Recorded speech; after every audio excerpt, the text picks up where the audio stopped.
gentlemen, it's a great pleasure to welcome you to this session of the St. Petersburg Legal Forum on commercial arbitration. 9 o'clock has proven to be something of a challenge after last night's gala dinner for some of our colleagues, and no doubt more will join us during the course of the morning. But we're here to talk about arbitration, and we have a very distinguished panel of lawyers from all around the world to do that.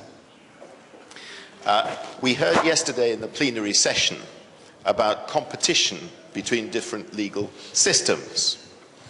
We have many legal systems of arbitration represented here today, and I would like to see some of the competition between those systems illustrated by our contributions from these speakers today. We're being interrogated under very bright lights, so you, the audience, are strongly encouraged to take part and to ask questions, and hard questions, of these speakers, because they volunteered for their posts and they deserve all that comes to them. At the same time, being very distinguished lawyers, they should be very good at cross-examination themselves, and I encourage each of our participants to ask questions of the other's systems, because if we are to have competition between legal systems, it's good that each has a chance to expose perhaps some of the weaknesses of their rivals. At any rate, we will have a session which is overall around 3 hours long. We will have an hour and a half, and then a half-hour break, and then an hour and a half afterwards. After each presentation, I will encourage questions from the floor and from panelists, and please do not be shy. The microphone is not for karaoke later, it's so that it can go around the hall and you can take part and question the speakers. We've got a very distinguished panel. I'd like to invite first to speak Christine Heeg from the Chinese European Arbitration Center. And she's not going to speak in Mandarin or Cantonese, I'm told, which is a relief for the translators, no doubt, but in English, and I give the floor to her. Good morning, ladies and gentlemen. It's an honor and I'm very grateful to be here, and I would like to thank Michael Swainston and the Russian Ministry of Justice for organizing this session and letting me be part of it. I'm a practicing attorney at law in Germany, in Düsseldorf at Bird & Bird. So you may ask yourself, if you look at me, why will Christina speak about arbitration in China? She doesn't look Chinese at all, and she doesn't even speak Chinese here. So let me explain. I'm one of the managing directors of the Chinese European Arbitration Center. The Chinese European Arbitration Center is an institution for disputes between China and Europe, and it was founded in 2008, is still in the very beginning as a young arbitration institution, but it's active since 2012 with first cases pending, and being in the management of this institution, I frequently deal with arbitration in China, have to know a lot about China and arbitration, Chinese arbitration law, and I'm very happy to give you some insights today. So I'm not sure whether I'm the right person, Michael, for competition, because my legal system would be Germany, that Thomas will speak about. But what I want to do, besides sharing some of Chinese arbitration law with you, I want to share some experience of arbitration practitioners from China, arbitrators and counsel, that we discussed and elaborated in a conference 6 weeks ago in Beijing, which had a focus on what is arbitration in China, but also what difficulties and hurdles are there for arbitrators and counsel in China. So it's not the Western perspective looking on China, but it's also bringing some experience from Chinese colleagues with me. So let's see whether we get a presentation.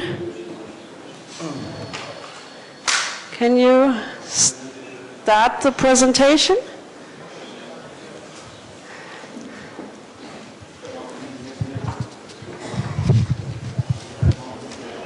You don't have it?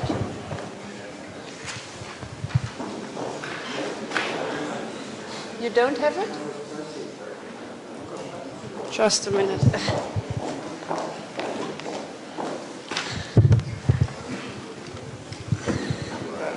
Backup system. Could be a disaster.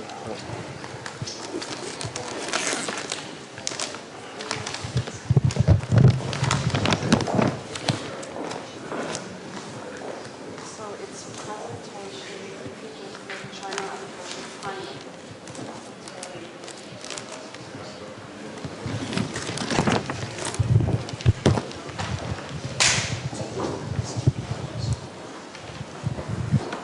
So let's start from scratch until we get the presentation on there and see. Arbitration, it would be on the screen now. Qingzu Tao, in his book Arbitration, Law and Practice in China, which was lastly published, wonderful, in 2008.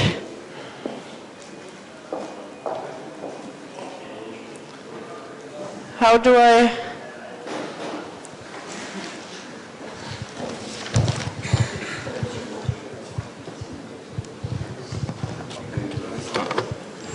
Happily, this is not a session on technology and the law. That's the wrong one.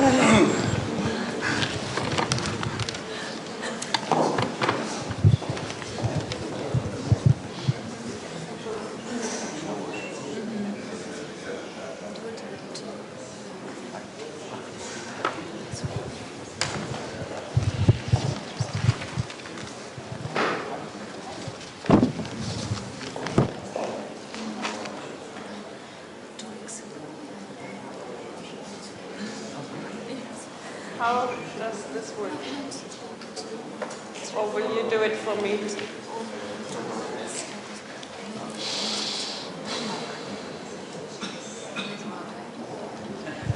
So let's have a look at the agenda. I will talk a little bit about arbitration in China in general. Then we agreed on the panel to talk about arbitrability issues, practical limits of arbitration and enforceability issues, and then have some prediction about China arbitration in the future.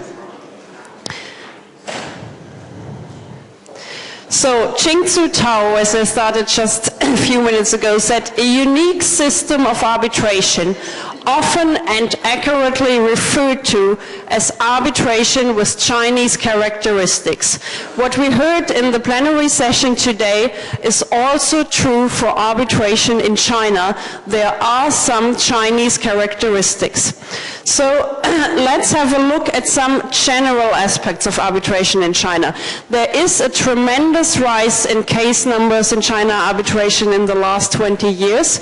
If we look at CTAC statistics, which is the Chinese government influenced arbitration institution, you have 238 cases in 1990 accepted and 1,435 in 2011.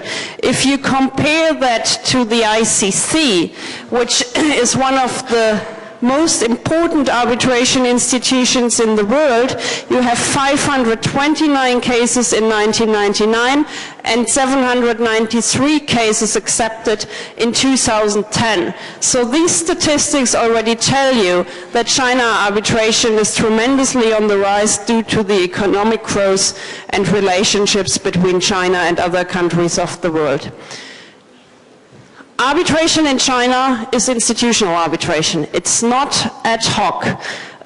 If you agree on arbitration for a dispute related to China according to Chinese arbitration law, you have to designate an arbitration commission, and there are several of these commissions in China, and there are institutional arbitration possibilities outside of China.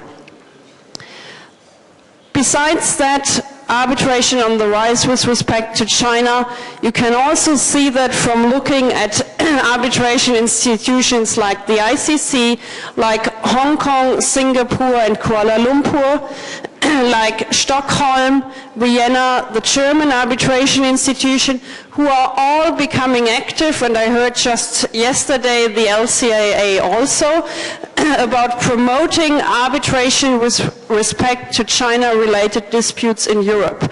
Though this tells you that the economic growth leads to a demand in arbitration, and all the institutions are following this demand, and so is the Chinese European Arbitration Center. A choice of arbitrators, is this a challenge in China arbitration? It is. It is already because of language requirements. Mandarin as a language of the proceedings is difficult for many arbitrators in the Western world.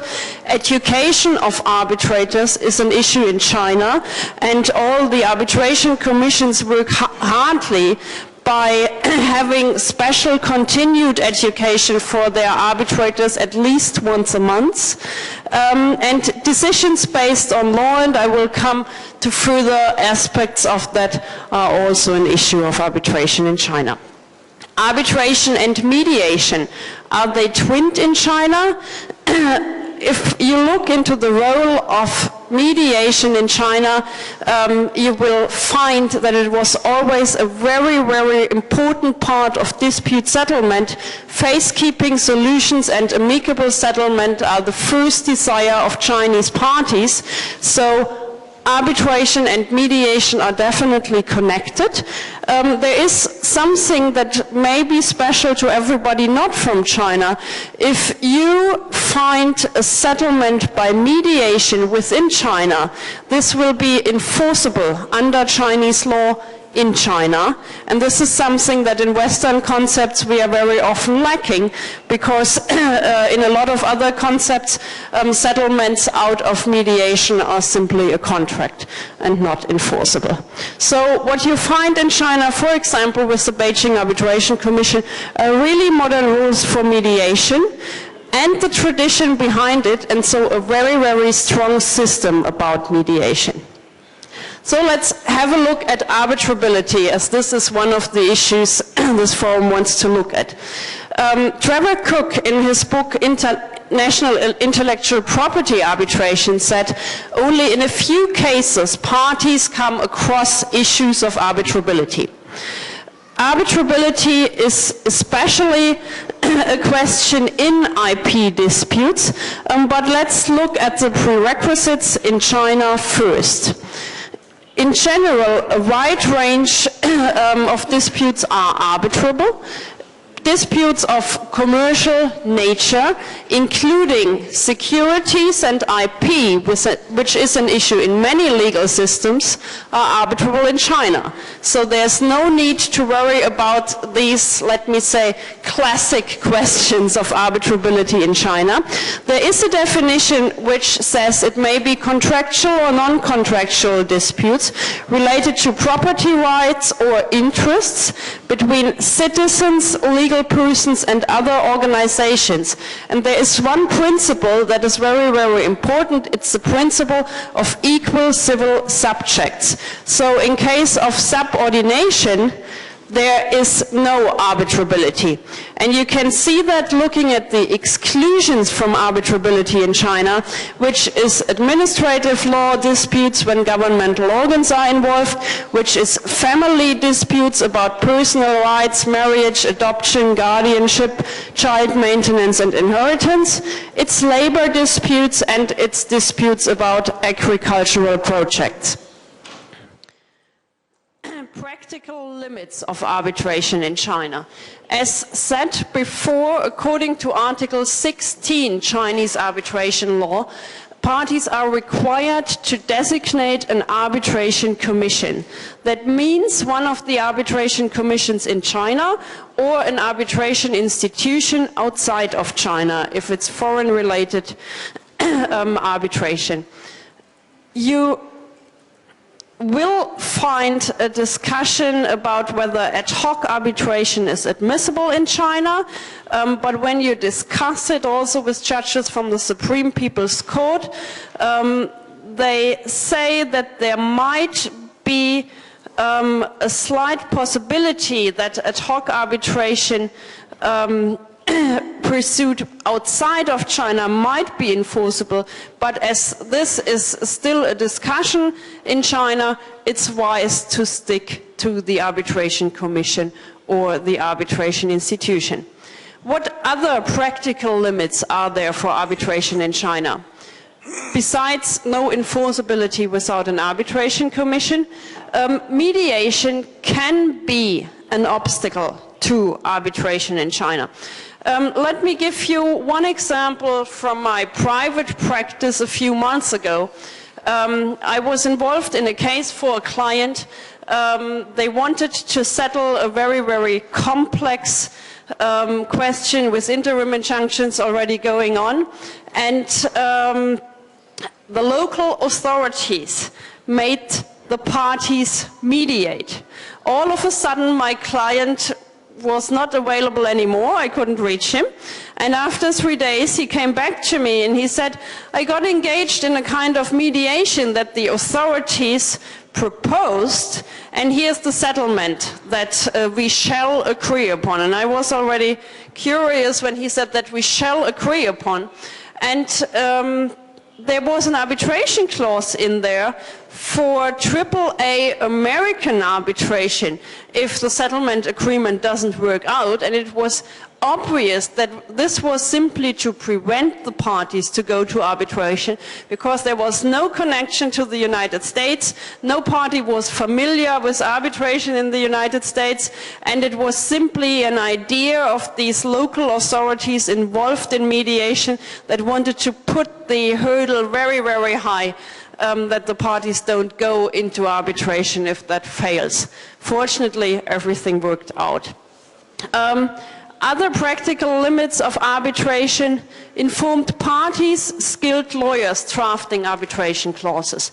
Drafting of an arbitration clause is even more difficult under Chinese law than under many other laws. One is that you need institutional arbitration, and you should mention that it's administered by an institution. For this reason, a lot of institutions propose another standard arbitration clause for China-related disputes than for other disputes.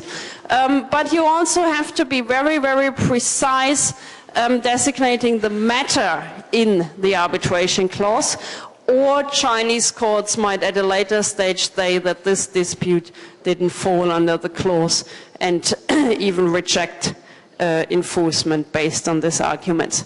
Then Chinese lawyers as arbitrators or as counsel in arbitration. That's the outcome of the Beijing conference, where Chinese colleagues told us they are not used to working with contracts as it is often done in international commercial arbitration. They are not used to the style of briefs and pleadings that we frequently have in international arbitration, and they have a difficulty in building up a strategy from the very beginning, in dealing with this concept of neutrality. There's also this issue of settlement, finding face-keeping solutions in the arbitrations, and also they sometimes find it difficult to deal with questions of evidence. And for this reason, we heard from a Chinese professor engaged in many arbitrations that Chinese counsel and Chinese arbitrators often seek advice from colleagues who are at least trained in the United States or in the United Kingdom to get some experience if they are involved in international commercial arbitration. I have brought Arbitration Center model clause. I will not talk about it in detail, but I want to show you that this clause, for example, makes clear it's institutional arbitration administered by the institution. And that's very important when it comes to China as well, that you think about some more aspects of arbitration when drafting an arbitration clause, like the number of arbitrators, but especially languages. Proceedings based on documents, because such proceedings tend to be expensive, and you should think about these issues. Enforcement of arbitral awards in China, one of our main topics for today. A meaningful arbitral award is conditional upon an effective and reliable enforcement mechanism.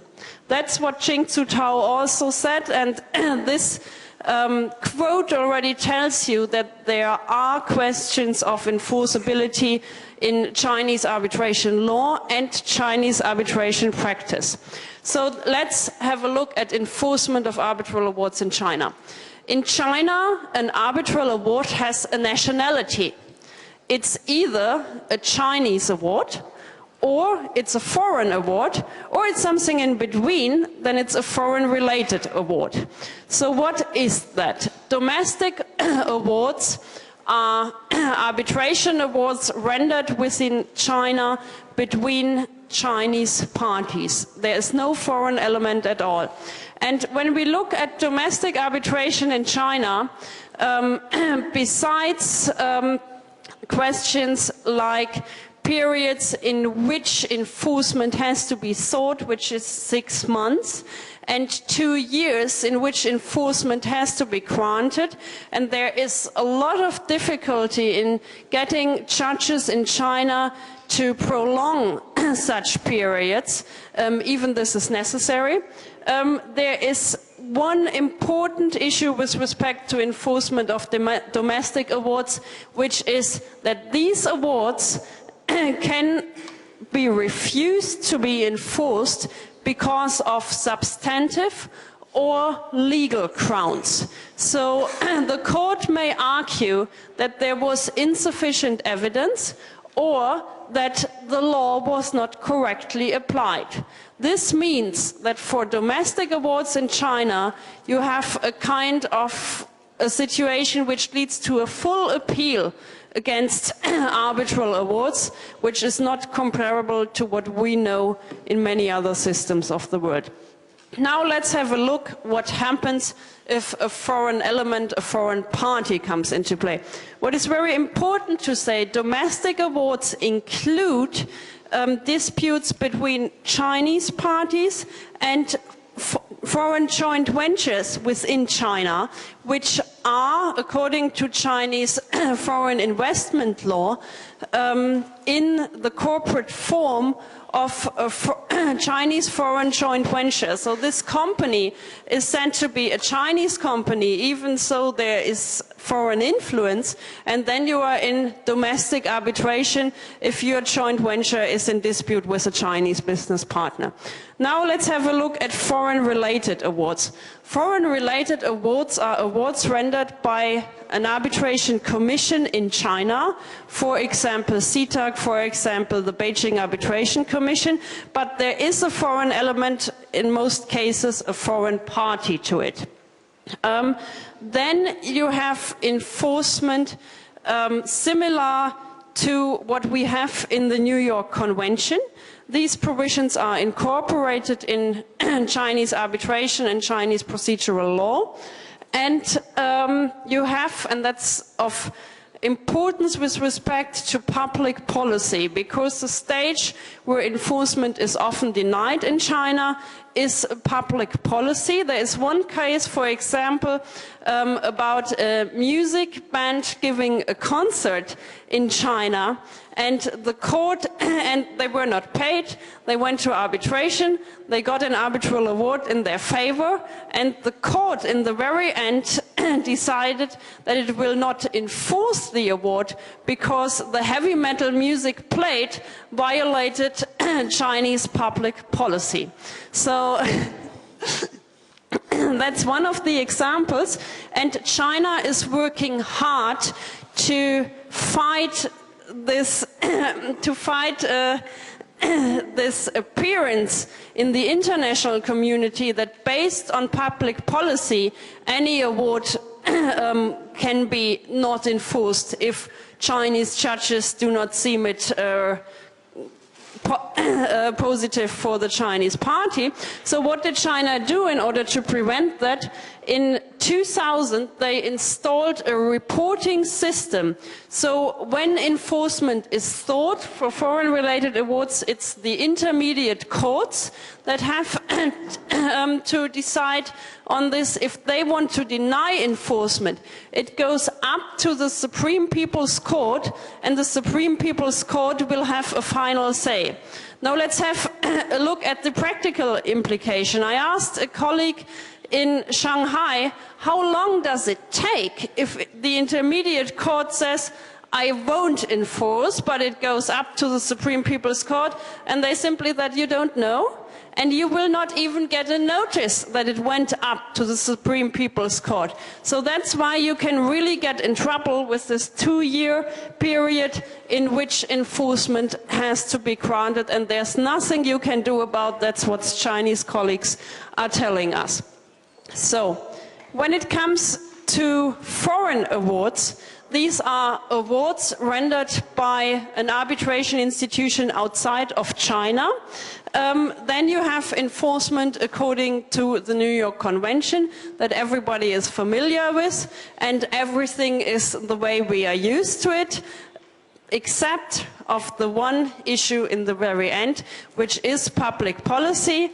And I know we have experience on the panel with respect to public policy in China and enforcement of awards, and I'm happy to hear more about that at a later stage. So Michael, you asked us to predict what arbitration in the different jurisdictions will be like in the future. The CTAC website already now says, and you may evaluate this, the China International Economic and Trade Arbitration Commission is one of the major permanent arbitration institutions in the world. The tremendous rise in economic growth, in economic relationships between China and other countries indicates that there will be a lot of arbitration, as arbitral awards are the only way to back contracts, because with most countries there is no reciprocity, and so arbitral awards are the only decisions enforceable. So I think it's true that China arbitration in the future will play a very, very important role, and we will have to wait which institutions it will be. The CTAC for sure is the most desired arbitration institution by Chinese parties, but it simply depends on strengths in negotiation, and other arbitration institutions come into play. I think what we have to be very, very cautious about is that you have to look at cultural and legal specifics when it comes to China arbitration. So council have to be aware that there is Chinese arbitration law in the background that is different from what they usually know in their legal systems, and you also have to deal perhaps with language problems, but also with issues of mediation and settlement attempts in arbitration, which, depending on where you come from, might not be an issue that you are most familiar with. In continental Europe, this is very common, but in the Anglo-American system, there is a question to that. So, enforceability is the source for China international arbitration, but it's also a limitation, because China has to carefully look at these issues of enforcing arbitral awards under the New York Convention and how to handle the question of public policy in order to have the international community have trust in arbitration for China-related disputes. This concludes my submissions, and I'm happy to answer your questions. Well, Christine, thank you very much indeed for that. I personally find myself having a great deal of sympathy with the Chinese approach, and particularly the principle that heavy metal music is against public policy. The panel agrees on this one, I think. It shows how old we are, well, most of us at least. I have one question. You emphasized the importance of mediation in China. And certainly to an outsider, one thing that we always hear is the importance for Chinese parties of saving face. You pointed to difficulties of enforcing awards, but also the enthusiasm for settlement. Would you say for an outside party, it's better to get a settlement on the basis that the Chinese party is more likely to respond, in other words, more likely to meet a settlement than an enforced award? Being a lawyer, I have to say that depends. It depends on the circumstances of the case, but for sure the chances are much higher that a Chinese party will comply with the outcome of a settlement that it itself has negotiated than an arbitration award rendered against it. And the very interesting issue in this respect is that we discussed it with the Beijing Arbitration Commission a few weeks ago, and they said, due to the fact that settlements out of mediation are enforceable, it's also worth thinking about it from the lawyer's perspective if there are assets in China against which you can enforce a mediation settlement. Then there is two reasons for doing that. One, it's the party will probably comply with it, and the other one, you get something enforceable, at least in China. Thank you very much. I wonder if anybody in the audience has a question on the Chinese system with our mobile microphone. Could you raise your hand?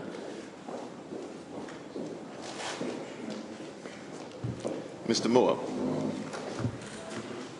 Simon Moore from Field Fisher Waterhouse in London. Christine, I may have misunderstood, but tell me, why would any party choose to arbitrate in China?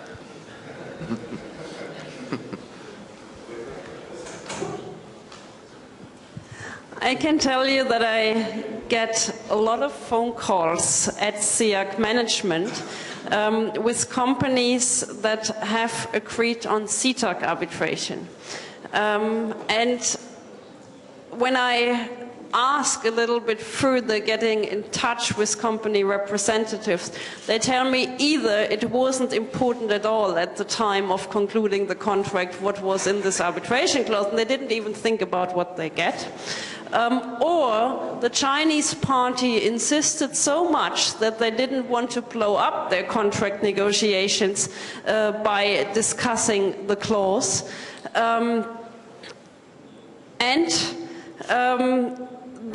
I think a non-Chinese party is very often not aware what is in the box of the Pandora of going to arbitration in China.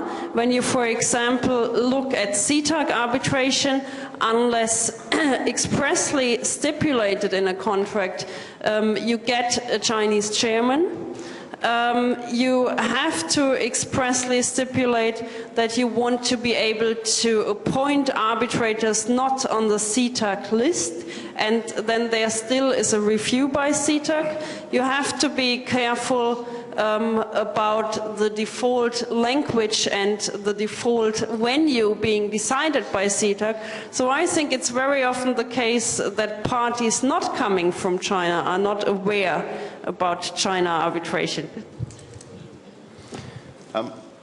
We're fortunate to have with us Mr. Johan Gernandt, who is the chairman of the Arbitration Institute of the Stockholm Chamber of Commerce, but he also has considerable involvement with China, and I understand that he has some observations to make too. Yeah, may I give some comments to Christine's very good presentation? But may I first say that I'm also a CTAC arbitrator listed in the panel, and I have been chosen to be chairman in CTAC twice, both on the initiative by CTAC. So I don't think it's necessary to have it in the contract, but I think it's an advantage, of course, to have it, no doubt.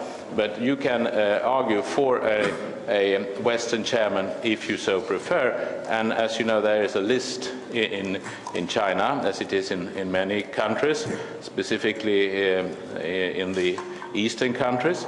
And in China, this list, you can add people from which are not on the list. May I, however, give some comments to what Christina said, mediation or settlement. Mediation is necessary, but that is in any contract, whether you are in the West or in the East.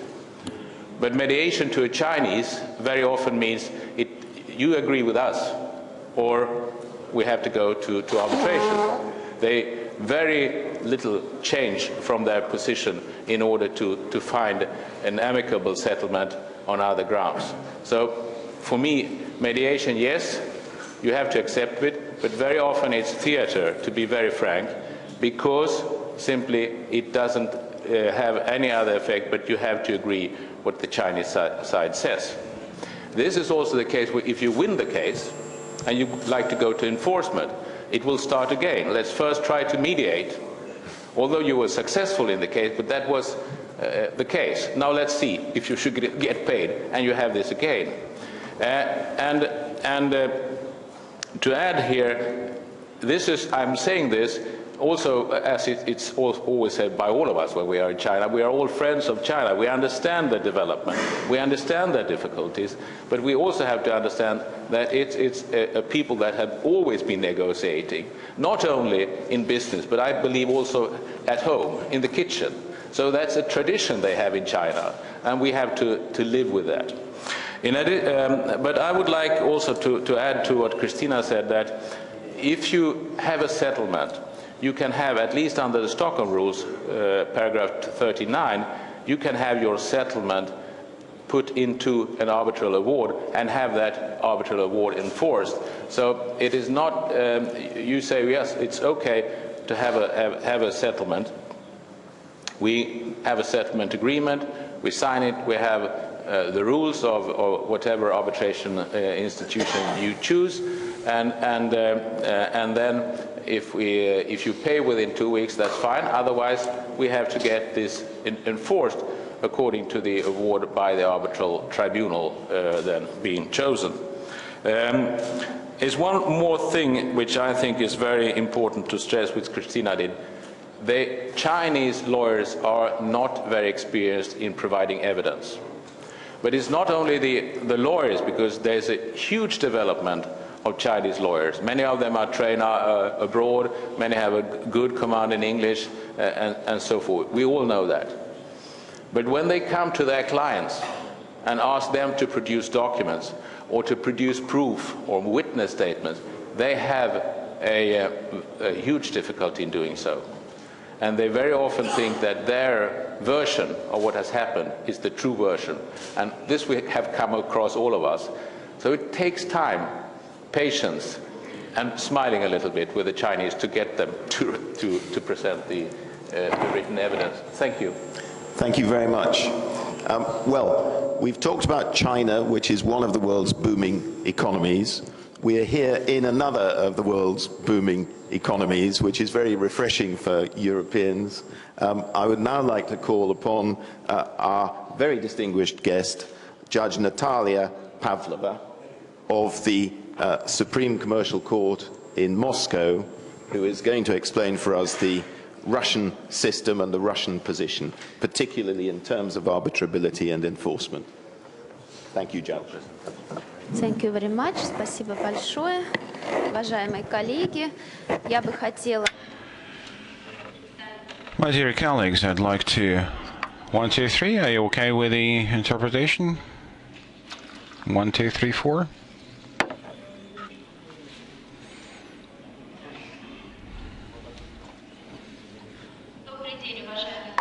Well, good morning, my dear colleagues. I would like to say a few words about the Russian Federation and present to you the Russian Federation and our court practice about the interaction between the government justice and international arbitration institutions. But let me begin with some general issues. I think that we all here are children of the 20th century. We were all born in the 20th century and were brought up in the 20th century, but now we're talking about the 21st century. We also all know about some key symbols of the 20th century, both socially, culturally, creatively and scientifically. We were talking about space, we were talking about movies, and we were also talking about some national legislation that was in the making. We now have a human rights system, but in the common law, it is probably arbitration, international commercial arbitration. Why? I think it is one of the symbols of it. Why? Because none of the other legal institutions would have such a convention that would involve so many countries. What our grandfathers did by creating the New York Convention in the middle of the last century really provided a framework for the arbitration. And despite the fact that arbitration was known since the ancient times, it is the 20th century that became the embodiment of arbitration. Now, what is required from us by modern realities and by the 21st century?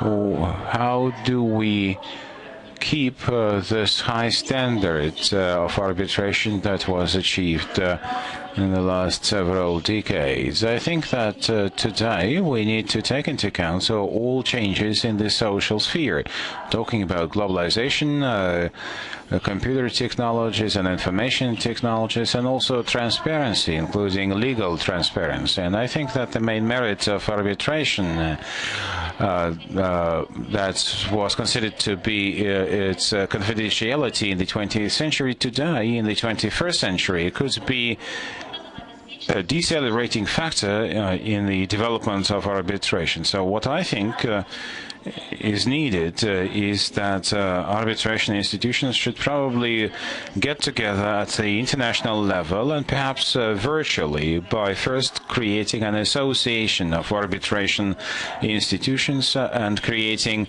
a website where all consumers of this service as commercial arbitration can really trace some arbitration practice of various arbitration institutions and courts in various countries, and also through such a website have an access to arbitration caveats and provisions, but also the courts and the judicial powers of all countries would have a chance to take a look at which of the arbitration cases are heard by arbitration institutions, so that we would have a more efficient enforcement mechanism available. Of course, you cannot exclude confidentiality totally. There are companies that would really wish to be fully and strictly confidential about arbitration cases, but I think that this would be quite a rare occasion. Indeed, you would want to have an analysis of arbitration cases and proceedings, and this would also facilitate interaction between the national legislations and national judicial decisions and international arbitration practices by creating an element of trust when arbitration institutions would really care about their authority and for example, if you're talking about enforcement mechanisms taken by used by the government to assist arbitration institutions, and a court in China, for example, would be able to see that there is an arbitration case in progress, and there are arbiters who pledge their good names for this or that arbitration case and are really involved in such arbitration proceedings, and then they can support such a decision. This would really have an impetus to arbitration and would be in line with modern realities. But these are all some administrative issues. Now, as far as the legal system itself is concerned, I think 60 years is time good enough for for the maturity of arbitration. And I think now what is required is that international regulators would be somehow updated. The 1957 convention, which is the framework for arbitration, is perhaps not as efficient as before. And all the progress made in the court and arbitration practice can be analyzed, put into a system and classified and categorized and put back into the arbitration process and system. What I'm saying is that some separate arbitration courts and even some supranational courts like the Strasbourg court all say that mediation can also be an alternative way of dispute resolution, but also can guarantee the solution that is required. Again, this is an alternative guarantee for a decision, but this would not limit the access to the regular court procedures. Perhaps we can also claim that this might be a guarantee for a dispute resolution. Also, we are saying that some other principles are very important for the legislation, for the arbitration. Now, what I think needs to be done is that we need to put in place some arbitrability provisions and guarantees. There are different legal systems, and the legal systems of the countries develop in different ways, but there is some common approach to that. Indeed, today we are all probably of the opinion that investment disputes is the competence of the international commercial arbitration. Contractual disputes is probably also within the domain of international commercial arbitration, but some family disputes, maybe corporate relations disputes. We don't have much practice or unambiguous practice about this. Take the experience of the Russian Federation. Indeed, we are only in the beginning of the way, but this element of publicity, I mean, competition disputes, corporate disputes, still make courts think how to act. And again, it seems that these disputes are beyond the competence of international commercial arbitration. Although we did study international arbitration experience, and there are systems that recognize the competence and powers of international commercial arbitration even in those cases. This is the experience of some states in the United States. But what did we see later? We see that indeed there are different enforcement mechanisms. Now, 1958 convention only includes a mechanism for private disputes, which is quite a limited area of responsibility. Now, if we recognize the possibility of involving disputes with a public element, perhaps we can really set a proper mechanism for private disputes. We have some limited court control, and for disputes with a public element, which covers some public order and third parties, perhaps we can also recognize them as available for arbitration, but also, of course, with some caveats. But perhaps we can follow the experience of Great Britain, as far as I know, from the literature about such a procedure in Great Britain. Then we can have some proper monitoring and control to ensure the rights of third parties.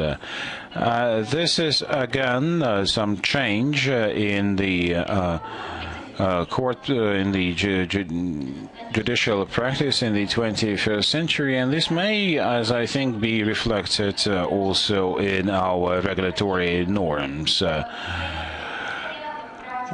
Well, again, arbitration courts as government courts that really are in charge of international commercial arbitration and which are also responsible for domestic arbitration and also foreign arbitration. It seems that 10 years ago we were able to resolve many of the problems, but still we face other challenges. Again, different arbitration systems can express different opinions. We, for example, had a case when even those countries that were formed in place of the former Soviet Union have different practices. We think that arbitration caveats and also the transfer of rights is universal, but some don't think of this. Well, I mean, there's a famous statement that you cannot take out raisins out of a pudding, but our Latvian colleagues say that this is not the case, and sometimes you cannot really transfer rights. And sometimes we had to really take the case to the government court, also thinking about nuances and the differences between the court practices in Russia and Latvia. Well, the will autonomy, again, we have accumulated certain experience, and to minimize some abuse by the party that is trying to disavow such cases under the pretext that it was not involved in the arbitration proceedings because it was not informed about such arbitration or elsewhere or otherwise, then this really needs to be put into some court practice. Currently we're using electronic notifications, but how do we confirm them? Again, we need to have a mechanism that would support such notification standards. And probably one last thing that I would like to talk about would be our domestic legal regulation in the Russian Federation. The thing is that in Russia we have two laws, one for international commercial arbitration, which is for foreign arbitration judgments that would be enforceable in Russia, and also another set of a law about domestic arbitration. And I'd say that regulation here is different, even in terms of how do you appeal against such decisions. For foreign arbitration judgments, such appeals are available, but not available for domestic mediation and arbitration. And we had this dilemma, and we also had to recognize such for the domestic part of the law. I don't think that it is really comprehensive and universal if you're talking about two sets of law, and I think it is time now for Russia to have a universal legal act that would provide for arbitrability and arbitration procedures. And for Russia, perhaps also there's a very topical issue in terms of arbitrability is the real estate issue, the disputes around the real estate. Indeed, there's no positive legal regulation of this issue. It is not reflected in the conventions. It cannot be found in the national legislation. And also, if you take the experience of foreign courts and foreign legislation, you'd see that there are different approaches. Our academics are quite different on that subject, as well as practitioners. We still think that any real estate disputes that would really cause a change of interests or rights in a real estate register.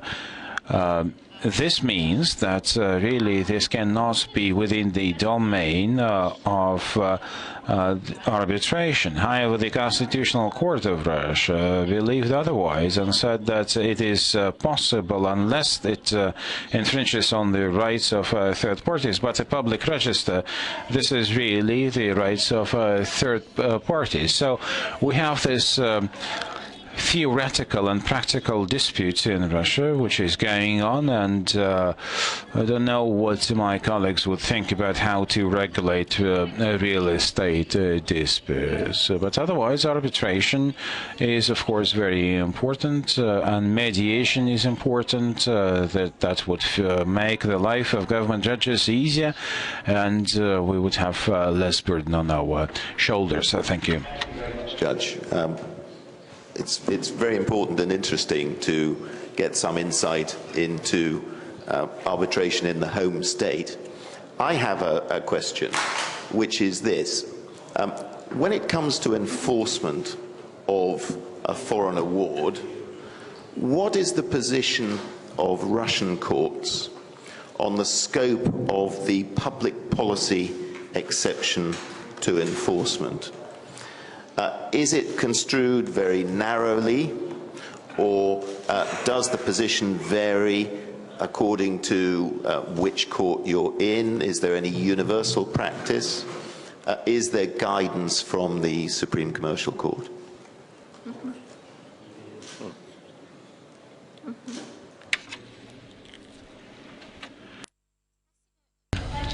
Well, thank you for this very interesting and very important question for our Russian legal system and practice and arbitration. Indeed, this is a point of debate for many here, but I should say that the Supreme Arbitration Court of Russia believes that international commercial arbitration is an international institution. Indeed, a public policy provision is a notion that can be changed from time to time depending on a particular state and a particular situation and reality. But we also understand that the economy is going on, is developing, and perhaps this public policy, public order provision may be seen as universal. But of course we look at international best practices, at what is going on in the world, and we are trying to really fill this notion with a certain experience of other countries. I mean, there's no really written rule about this or any set norm about this provision. It is all done through court practice. For example,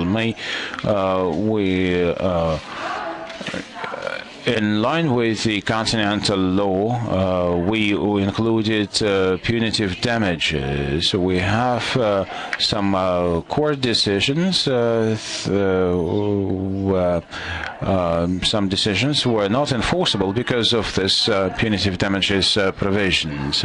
However, in the last 6 months, again, we had a change, or some changing understanding of this. We adjusted our approach in a way that the court will never be involved in a case at its own initiative. Only when the opposing party would provide such an argument that, again, the amount of penalty or fine is even larger than the debt, then the court may be involved. It is not up to the court to really discuss whether the fine is too much or not. Or take another example. We have another decision of the Supreme Arbitration Court when we really had to reject the claim because one of the parties wanted to really provide an argument to the arbitration court and then to a government court some false documents claiming it had agreements with the third parties, but it just turned out that such third parties were all fake and were never registered in the foreign country. So, summing up, I should say that indeed we are taking court practice as this definition. In the audience has a question on the Russian system. We have a question at the back.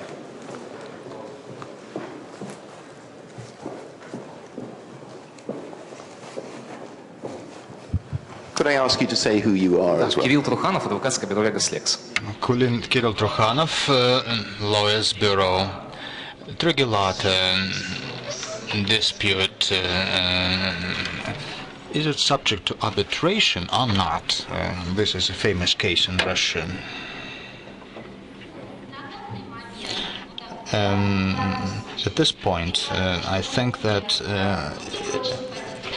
it's not subject to arbitration, although I would very much want it to be such. So I would like to include some provision into the law so that saying that cassation appeals are possible. Probably it may not be in the first instance court, but the cassation court, in this case, they can be subject to commercial arbitration. Currently, it's not, because the public policy on behalf of third parties is too strong. Next speaker. This is Professor Bergsten, who was in the plenary session yesterday, and so he needs small introduction from me. I would just like to tease him with Christine's observation that when Chinese parties want to discourage people from arbitrating, they choose AAA arbitration. He may want to comment on that, or he may not. But anyway, Professor Bergsten. Well, I can hardly comment on that. I mean, if they really went to AAA arbitration, it would be the International Center for Dispute Resolution portion of.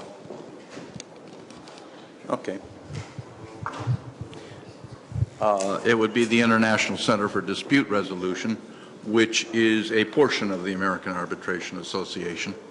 And I'm sure they would get a very fine arbitration if they actually went to it. But of course, if that's going to be the stumbling block to being able to arbitrate at all, that's another story. Anyway, my presentation on the American law will be short, partly because it's rather complicated. And the Supreme Court in the United States has taken a very strong pro-arbitration position. In the view of many, it has been somewhat too strong in certain areas, but that's another story. Because of that pro-arbitration position, most of the things that you would be concerned with as non-American lawyers dealing with arbitration would come out pretty much as you expect. However, if you get into the details of the American law, it's extremely complicated. Now, there are several reasons for this.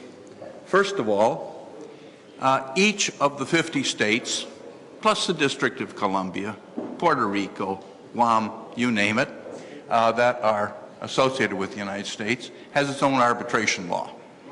And while I haven't seen statistics, I suspect that there are more arbitrations in total under state law than there are under federal law. And that can include international commercial arbitrations. They can take place under state law. You can have enforcement under state law as well as under federal law. If you went into state court, if the claimant started an arbitration subject to the state law and you got into the court proceedings dealing with it, which is where, of course, it would count, the other party, the respondent, could have it, the technical term is removed, or transferred, if you wish, to a federal court. But they wouldn't have to. And so, if we were going to talk about the total of American law on arbitration, we'd have to talk about the law of well over 50 jurisdictions. But you wouldn't be interested in most of that. Now, as far as the federal law is concerned, it also has its complications. First of all, the statute is very old. It dates from 1925. And it has not been substantially amended since 1925. Oh, there are 2 chapters implementing the New York Convention and a second one implementing the Panama Convention, which is the 90% the New York Convention as it applies within the Americas. The United States is a party, and I'm going to mention something about Peru later. Peru is a party, and it was an enforcement action that I'll talk about later, and not clear whether the enforcement was going to be under the New York Convention or under the Panama Convention, but it didn't matter in a sense, because the provision in question was the same. Now, it's old, 1925. That's even before the Geneva Convention on the enforcement of foreign arbitral awards, which is 27, if we're dating it in time. It's incomplete, which means, of course, that you're going to find much of the detail of the law in court cases. Now, in the United States, it's a big country, there are 13 regional courts of appeal. Excuse me, there are 12. And 11 of them are numbered, and 1 of them is for the District of Columbia. Now, each one of them is to a certain degree an independent, an independent court system. To be sure, there's a Supreme Court. And the function of the Supreme Court, among other things, is to give unity to federal law across the country. However, the Supreme Court takes around 100 cases a year. Many of those cases are constitutional law because it's the constitutional court for the United States, and the many, many areas of federal law. And it usually does not take a case at all unless there have been conflicting decisions in the courts of appeal. If there have been consistent decisions in the courts of appeal, the Supreme Court feels there's no need for it to take on the case, the problem. So, by definition, we're going to end up in many areas with conflicting bodies of law on the same point, and now I'm talking about arbitration law. Recently, it has taken up several arbitration cases, but most of those cases, not all of them, but most of them have been domestic. Now, there's, of course, a constant recommendation that there should be a new arbitration act, at least a new arbitration act for international commercial arbitration, probably modeled on the UNCITRAL model law.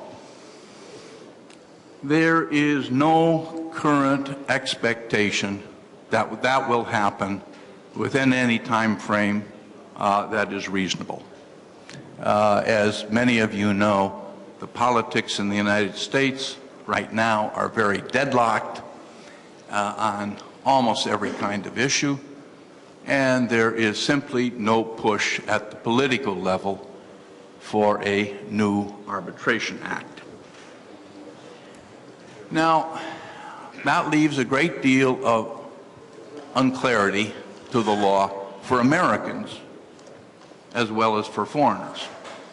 And so there is an attempt going on, it has just recently begun, recently means several years ago, there is which would be a restatement of the law of arbitration, international commercial arbitration in the United States. Now, a restatement. The restatements in the United States are promulgated by a private organization known as the American Law Institute. It is a very prestigious organization. And since the 1920s, it has promulgated a series of restatements, beginning with the common law, the case-generated law, which is almost 100% state law, which means the 50 states. And to try to get some kind of coherence across the country, in spite of the fact that we have this series of legal systems, the American Law Institute started with restatements. Many of those restatements in that area have been extremely influential and have indeed brought some coherence in a vast number of areas of law. But again, as I point out, we're talking here about the common law, the case law in the various jurisdictions. It has had in the past one experience with drafting a uniform law, and that was the Uniform Commercial Code, which it did in cooperation with another semi-official organization of the states, of the 50 states now. I'm not talking about the United States, the 50 states, which is the National Conference of Commissioners on Uniform State Laws. The individual commissioners are appointed by the individual states, which is why I say it is a semi-official body. And the two organizations did that in cooperation. Now, I bring that up because the restatement on the federal law, the United States law of international commercial arbitration, of course, is of a different nature because the underlying law is federal statutory law, the 1925 Federal Arbitration Act. The project is somewhat controversial. Controversial because, of course, knowingly, it is a substitute for legislation, and it is almost an attempt to be quasi-legislation, if you wish. And this makes it, of course, controversial. Be that as it may, the project has, generally speaking, received some support, a great deal of support, among those elements of the legal profession interested in arbitration in the United States. As I said, the project began several years ago. A little bit later, there was a portion of the proposed text, which is this booklet, the restatement of the law third, the U.S. law of international commercial arbitration, and it is tentative draft number 1, which tells you something about how far it has gone. This covers two subjects of interest.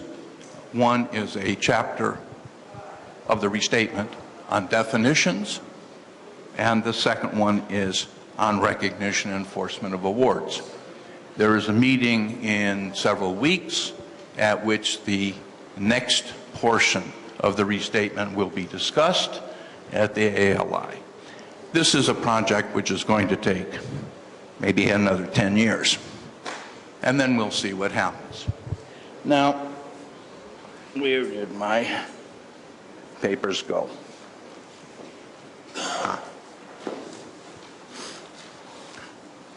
No, you went too far. Now, as far as getting to the subjects for this morning, at arbitrability and recognition and enforcement. Arbitrability. There's essentially no issue you need to worry about of arbitrability. This is one of the, I said that some people think that the Supreme Court has gone too far in regard to being pro-arbitration.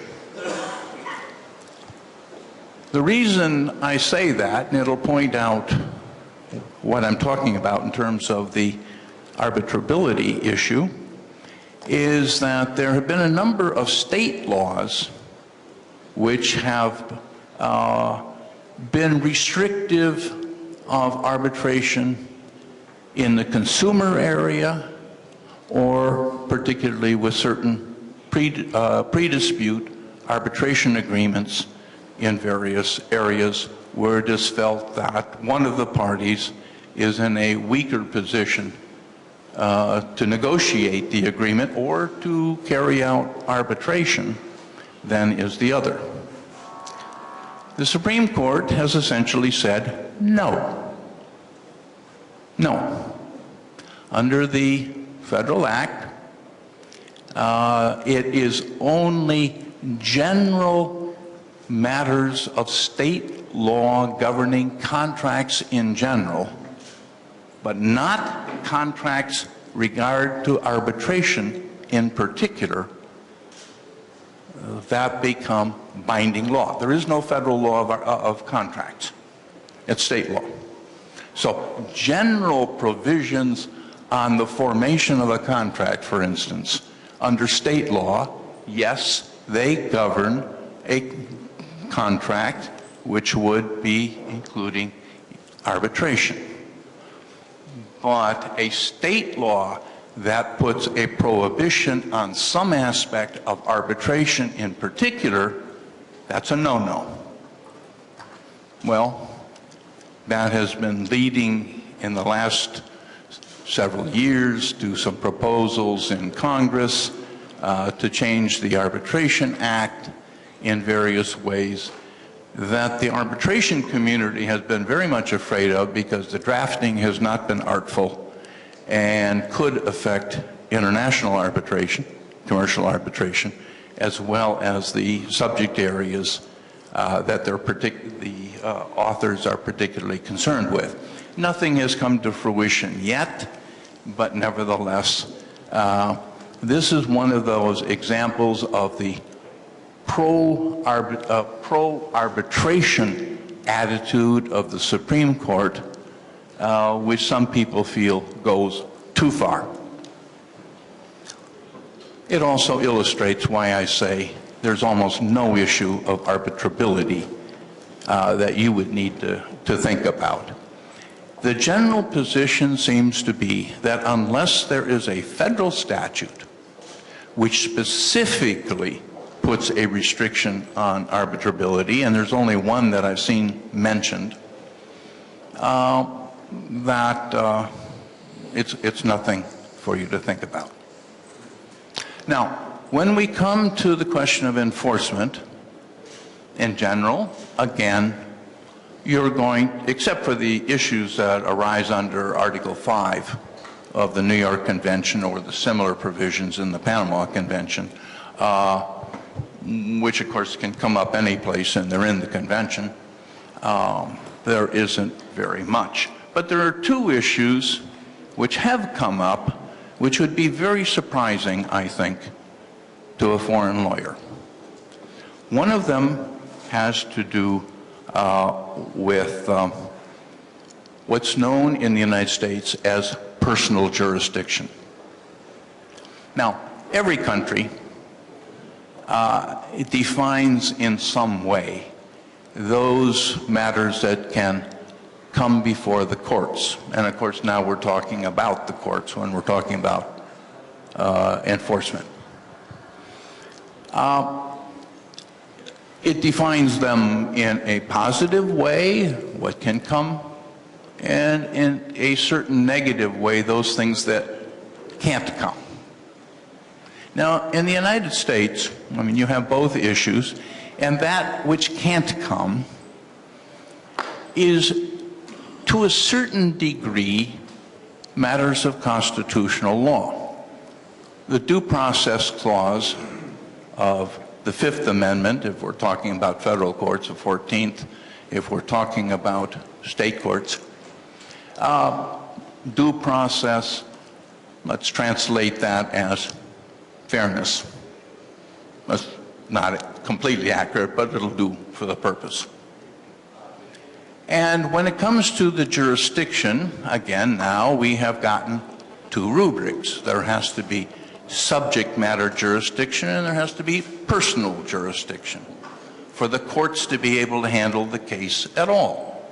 Subject matter jurisdiction, okay. The court has to be competent to handle that kind of dispute. Fair enough. Personal jurisdiction, the court has to be competent to adjudicate in regard to those parties. Okay.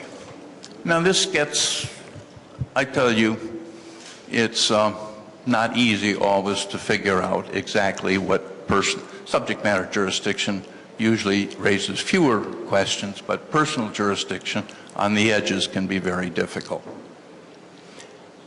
Now let's take a case in which we have an arbitration outside the United States, has nothing to do with the United States, absolutely nothing. The claimant gets an award, seeks enforcement. It so happens that the respondent has assets in the United States. That's all. It's not, it has a bank account at the Federal Reserve Bank of New York. Maybe a state. Okay. But it's not doing anything. So the usual doctrines of action by a party that would be a basis for personal jurisdiction do not exist, but there are the assets, a so-called quasi-in rem action. Is that a sufficient basis to give jurisdiction?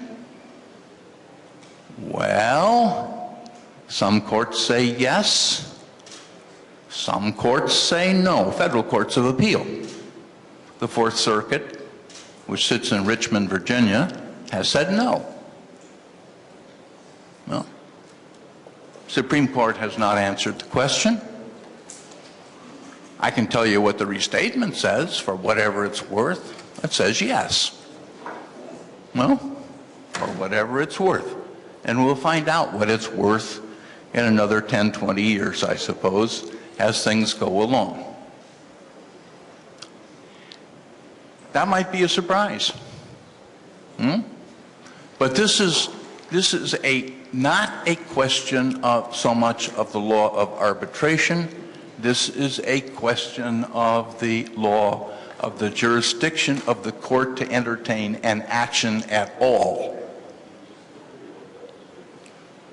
You know? And it just happens that it comes up in an arbitration context. A second one is somewhat similar. The doctrine is known as forum nonconvenience. This is not a convenient forum. Now, the doctrine in general comes, I think, out of common law. I think England has it too. But the peculiarities, of course, within the United States are questions of American law. Now, let me tell you a case that was decided in the Second Circuit Court of Appeals last December. Second Circuit is New York plus Connecticut and some others. So a very, very important Court of Appeals. Now, in the case was a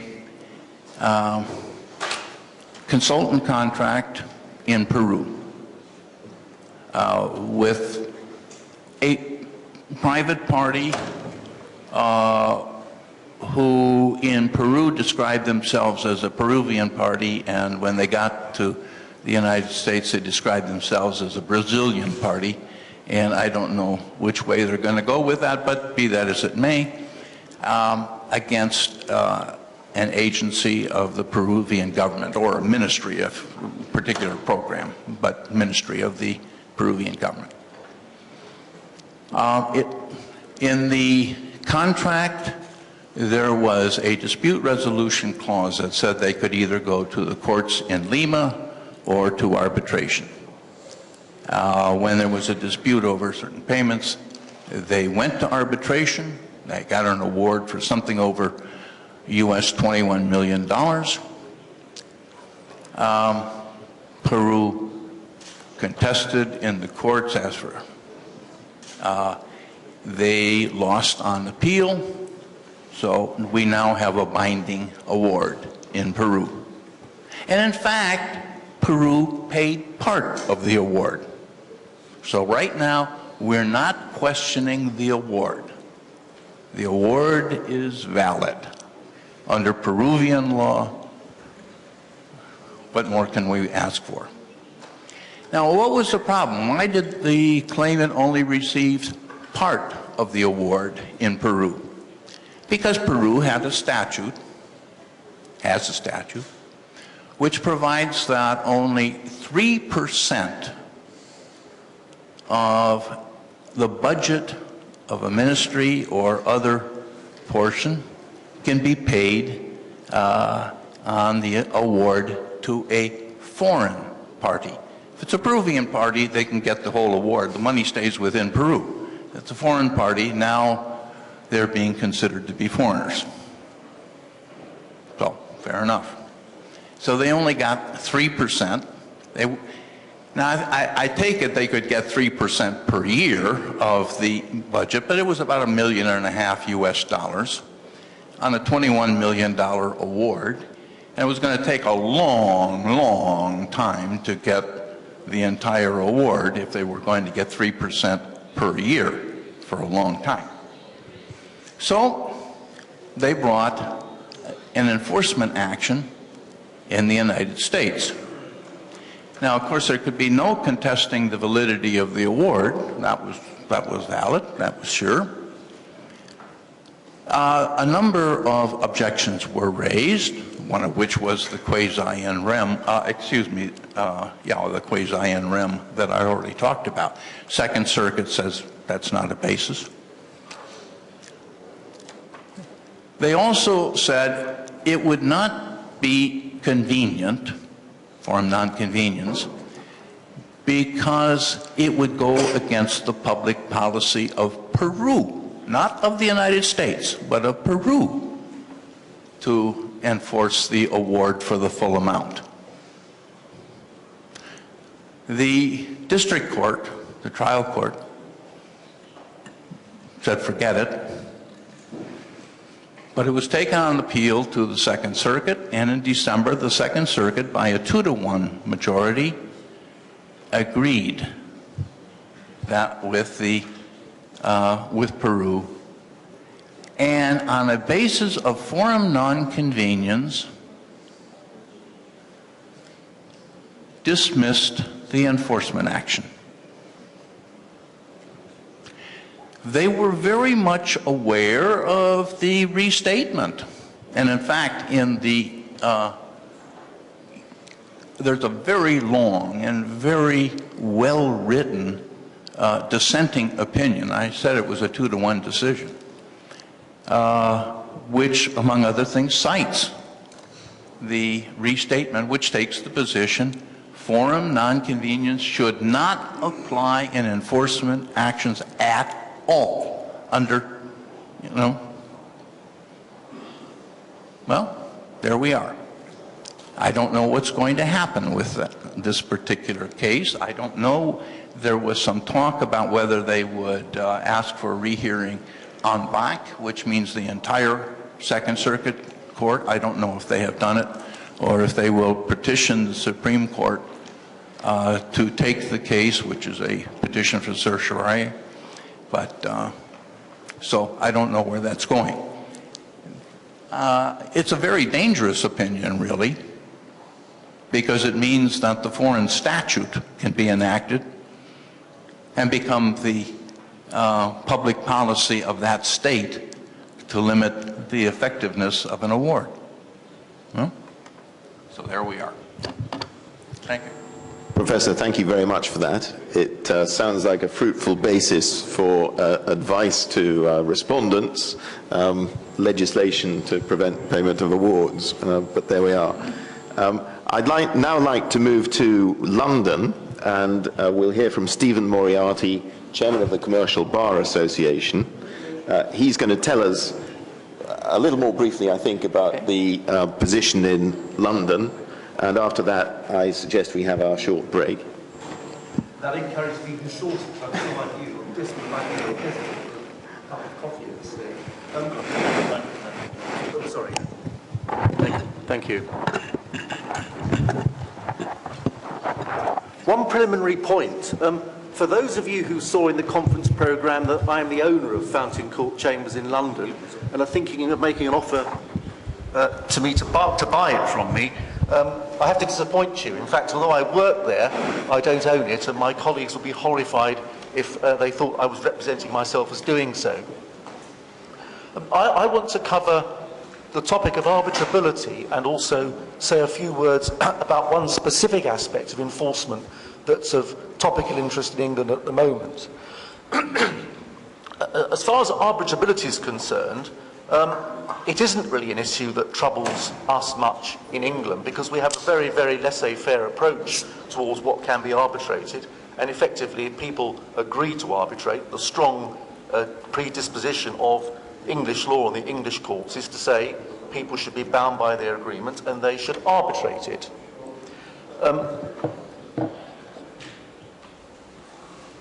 There are, it seems to me, however, two different aspects to the question of arbitrability in the sense of what disputes are capable of being arbitrated under English law. There are two aspects which need to be distinguished. First of all, there's the question of which law even governs the question of arbitrability. And secondly, there's the question of, if it is a question of English law, what is the English law on the issue of arbitrability? For the purposes of that, I think one has to distinguish between two different contexts in which the question of arbitrability in principle could come up, though, as I say, it rarely does in practice. The first context in which an English court may be asked to consider the question of whether or not a dispute is capable of being subject to arbitration is in the context of a party seeking to bring an action in the English court, suing the other party in breach of what the other party says is an arbitration agreement, and then the party who wants to have an arbitration will bring an action, will apply for a stay under Section 9 of the Arbitration Act, and in that context, whether or not the dispute is capable of being arbitrated comes up in the context of whether or not the agreement is to be regarded as inoperable, which is one of the reasons for refusing what would otherwise be a mandatory stay under English law. The other context in which the question of arbitrability can arise is at the much later stage of enforcement of, for example, a foreign award in the English courts, and as is well known, under the New York Convention, Article 5.2a, recognition or enforcement can be refused in respect of for award in respect of a matter which is not capable of settlement by arbitration, and we give effect to that in Section 1033 of the English Arbitration Act. So they're the two contexts, the most common context, in which a question of arbitrability might arise in England. As regards the question of applicable law, the context of an enforcement of a foreign award, it's absolutely clear that the law that you're looking to at that stage is the English law as the law of the putative enforcing state. I say absolutely clear. If you look actually at the strict wording of the English Arbitration Act, it actually would be capable of being construed in a different way. But when you look to the wording of the New York Convention, it's absolutely clear that what you're looking to is the law of the enforcing state. If the question arises at an earlier stage, whether or not to grant a stay in favour of arbitration of the legal proceedings, one has to answer it from first principles, because the case law on arbitrability in England is so sparse that there isn't any authority, to my knowledge, that deals specifically with applicable law at this earlier stage. I suspect most people would say it would have to be decided by the reference to the law governing the arbitration agreement itself, not necessarily the law of England as the form in which the question is being raised. And under English law, that would therefore usually be taken to be the law of the seat of the arbitration, even if that was different from the law chosen by the parties to govern the substantive dispute, unless the parties have expressly chosen another law.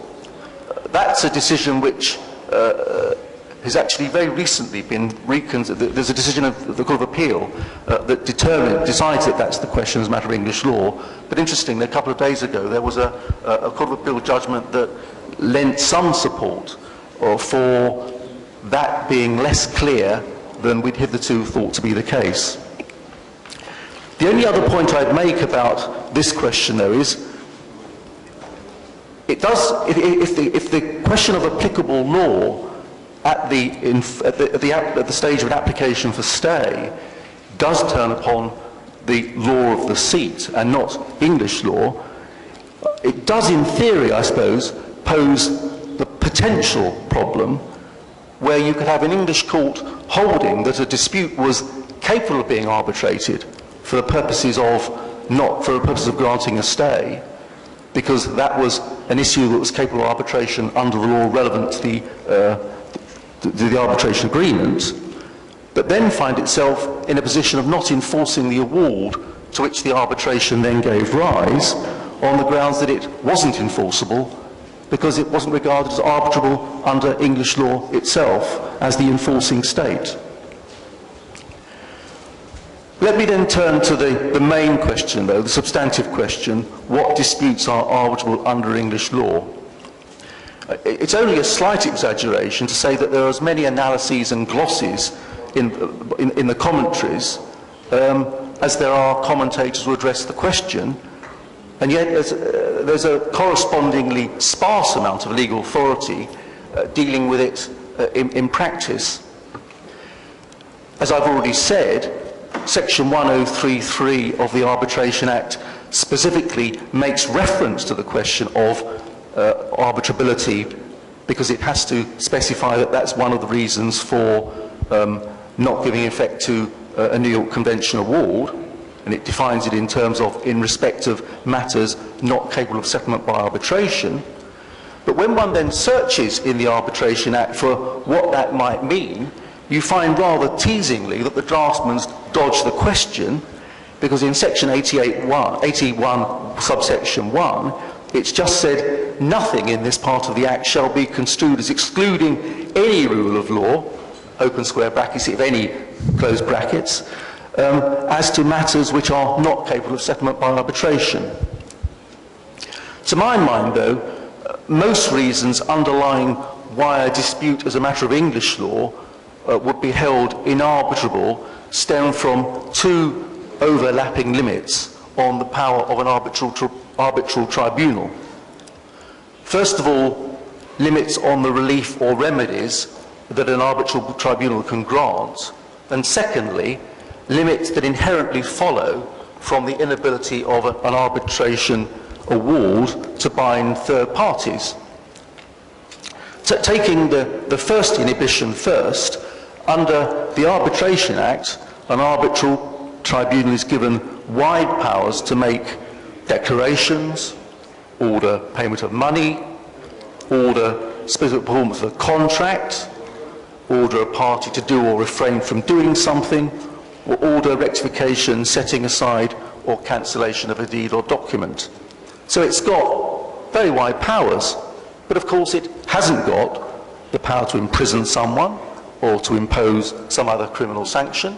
It's not got the power to grant a divorce or annul a marriage or wind up a company or grant a patent. And inherently, therefore, those limits on the remedies are going to have a knock-on effect in things which simply can't be dealt with by way of arbitration, and therefore where a court would refuse to grant a stay in favour of arbitration, even if one party wanted it to happen. To some extent, that also overlaps with the second restriction, because obviously one of the reasons why, for example, as a matter of policy, one wouldn't want to give an arbitral tribunal the power to wind up a company is because it inherently will involve the interests of third parties to the arbitration agreement, other creditors. But having said that, it's important not to overstate the knock-on effect that the restriction in the ability to bind third parties has on whether or not an arbitration agreement is capable of being enforced in a particular context. Because it's sometimes said, for example, that disputes over real property rights can't be the subject of an arbitration because they inherently bind third parties, and therefore you can't have an arbitration in respect of something like that. That, as a matter of English law, actually does completely overstate the position. The dispute between two parties as to whether or not, for example, property was validly passed as a result of a transaction, or whether or not, for example, a mortgage value created over property is more than capable of being arbitrated as far as English law is concerned. It's just that the issue is only binding as between the parties to the arbitration itself. But in a sense, that's no different from the decision of a court, which inherently is only going to be binding as between the parties. It's just that in legal proceedings, unlike in the case of arbitration, it's much easier to bring in third parties to a dispute that may affect them, so as to make sure that they're bound by the decision of the tribunal. Now, I want finally in this context to finish up referring to a very recent decision of the English High Court. We're quite lucky that this topic comes up within a year of there actually being a case on this topic when there have been so few before. And it arises in a quite interesting context, though I think probably leaves some loose ends at the end. We have a regime under the English Companies Act in England under which a member of a company can apply to the English court for relief when it's alleged that the affairs of the company are being conducted in a manner which is unfairly prejudicial to the interests of its members. And the court's given wide powers to remedy the unfair prejudice which is being complained of, including requiring one member, for example, to buy out the shares of another, for example, the complaining member. Now, the wide nature of those powers in this corporate context has often led people to assume that it was a statutory jurisdiction affecting companies which, like winding up proceedings, are inherently not something which could be subject to arbitration under English law, and indeed there was a previous decision to that effect. But the recent decision involving Fulham Football Club, of all people, shows why even that's a misconception. I mean, Fulham Football Club was actually a member of the Football Association Premier League, and they applied to court for relief under section 944 of the Companies Act, complaining of unfair prejudice by the Football League and its then chairman, Sir David Richards. And the basic gist of the complaint was that he was unlawfully interfering in Fulham's attempt to get their hands upon the famous footballer Peter Crouch from Portsmouth. And the complaint was that he was trying to snaffle Peter Crouch for Tottenham Hotspur rather than Fulham. And so Fulham, being rather miffed at this, sought orders that he desist from doing so further, and that he be ceased to be chairman of the Football Premier League, and they brought proceedings in court for orders of the company's court to that effect. But there was actually an arbitration clause in the Premier League rules, and Richards and the Premier League, probably obviously wishing to keep their dirty washing off the public line, sought a stay in favour of arbitration under Section 9. But Fulham says no, the dispute is not subject to arbitration because this dispute is inherently not capable of being decided by an arbitrable tribunal because it has to be decided by a court. But Mr. Justice Voss, the judge, did grant the stay on the nuanced basis which turned not on the nature of the proceedings as such, but on the reasons why some disputes are not arbitrable. So he basically adopted the analysis, well, it's true that in some cases the relief that a party seeks may make it impossible for that dispute to be resolved by arbitration. But he said that's not the case here.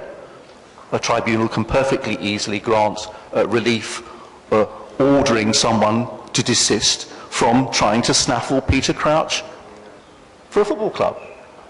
A tribunal can easily grant an order requiring the chairman to stand down, and so there's no remedial problem in having this dispute arbitrated. It got a little more interesting when it got to the question of third parties, and ultimately the judge said, well, again, the only relief that's being sought here is a relief against the Premier League itself and its chairman. The other clubs are not being shot at directly. No one is seeking an order that a third-party club do something or restrain from doing something. And therefore, since neither of the two reasons why a dispute couldn't be arbitrated were applicable, the judge decided that he would grant the stay and the thing to go to arbitration. What interests me, and I'm interested in people's views on this though, is this. He drew a distinction between when a decision will affect a third party and when it will bind a third party. And he said, well, this is a case where plainly third-party football clubs will be affected by the result of the arbitration because the chairman will cease to be chairman. But they're not bound by the result of the arbitration because there's no order sought against them as such. What he rather left open, however, is the question, well, if the chairman stood down, if that were the result of the arbitration, and then the other members wanted to re-elect him, as would be their right to do because they weren't bound by the result of the arbitration, could they do so? Would it be possible to re-elect the very chairman who the arbitrary tribunal had said had to stand down? And there's no answer really given to that, but it seems to be that if the question is that the chairman could be re-elected, in a sense it rather undermines the integrity of the arbitral process that was determining whether he should or shouldn't stand down. But if the order has the effect that chairman can't even stand again and be voted, it actually makes the distinction between being affected by a result and being bound by it rather less obvious than I think the judge gave credit for when he gave his judgment. So that's all I wanted to say on arbitrability. Let me just say something very shortly about enforcement. Just a general description and then a very specific issue.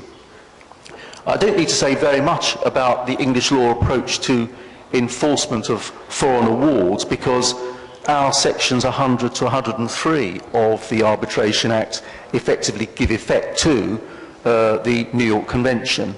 And so section 103.2 provides that recognition or enforcement can't be refused except in the limited circumstances set out in the following subsections, and then the following subsections give effect to Articles 5.1 and 5.2, the circumstances that everyone here will know about, in which you may refuse to enforce a foreign arbitration award.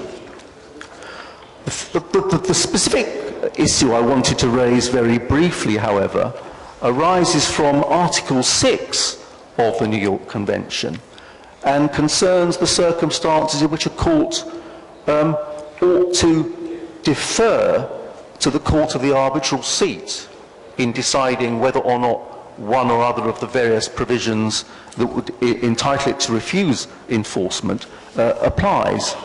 Article 6 provides that if on an application, if an application has been made to the court of the country in which the award has been made to set it aside, then the court before whom the award is sought to be recognised has a jurisdiction or power to adjourn the proceedings for determination by the other court. But it's only a discretion. And Section 103(3) of the English Arbitration Act gives the English court that power. A case, however, that really raised in an acute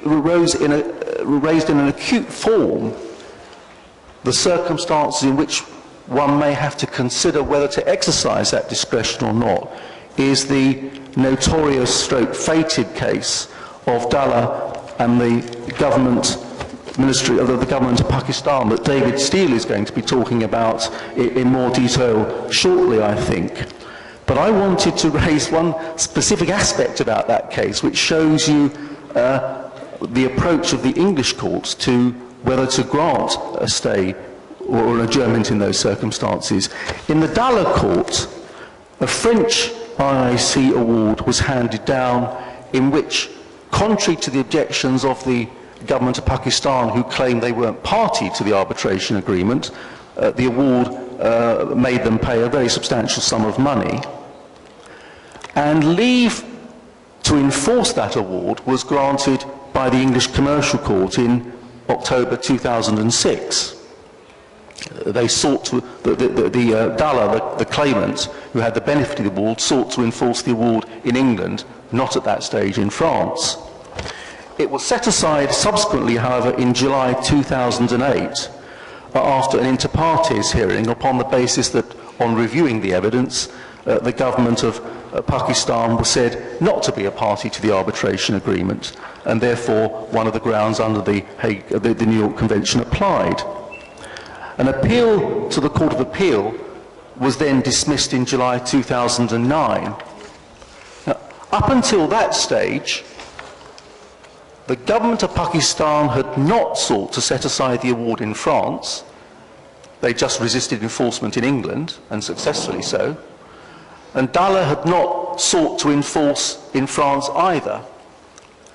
But after the decision of the Court of Appeal, two things happened. First of all, Dalla filed an application in the French courts to enforce the final award. That was in August 2009. And then the government of Pakistan applied in France to have the award set aside. So the battles was now joined in France. That was December 2009.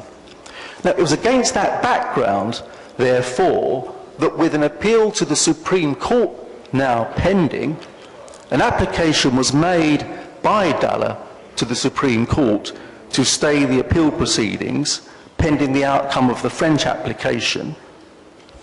But the Supreme Court refused the application for a stay, got the bit between the teeth, went on to reconsider the arguments themselves fully, and refused to enforce the award, upholding therefore the decision of the Court of Appeal. And then, lo and behold, 3 months later, the Paris Court of Appeal rejected the government of Pakistan's application to set aside the award, the result being the most unsatisfactory situation that David Steele is going to talk about, of having two inconsistent decisions, resulting in the award being enforceable in France, but not in England. Now, it's difficult not to have some sympathy for the position of the Supreme Court, given the position in which it was placed. Dalla had sought to enforce in England in the first place. They'd left it very late in the day to enforce in France, and there's no obligation upon the Pakistan government to apply to set aside in France. It was perfectly possible for them simply to take the course they did and resist enforcement in England. And it's quite clear from the judgments in the Supreme Court that they took the view that Dalla therefore had chosen to make its bed in England and it had to lie in its bed here. But I say rhetorically, I wonder whether the position wouldn't have been more satisfactory if the Supreme Court had perhaps swallowed its pride and decided to defer, albeit very late in the day, to the French court, which is the court of the seat, with the result that now we wouldn't be faced with the rather silly position of an award having an inconsistent status in two different states. Thank you. Can we start? Someone get up.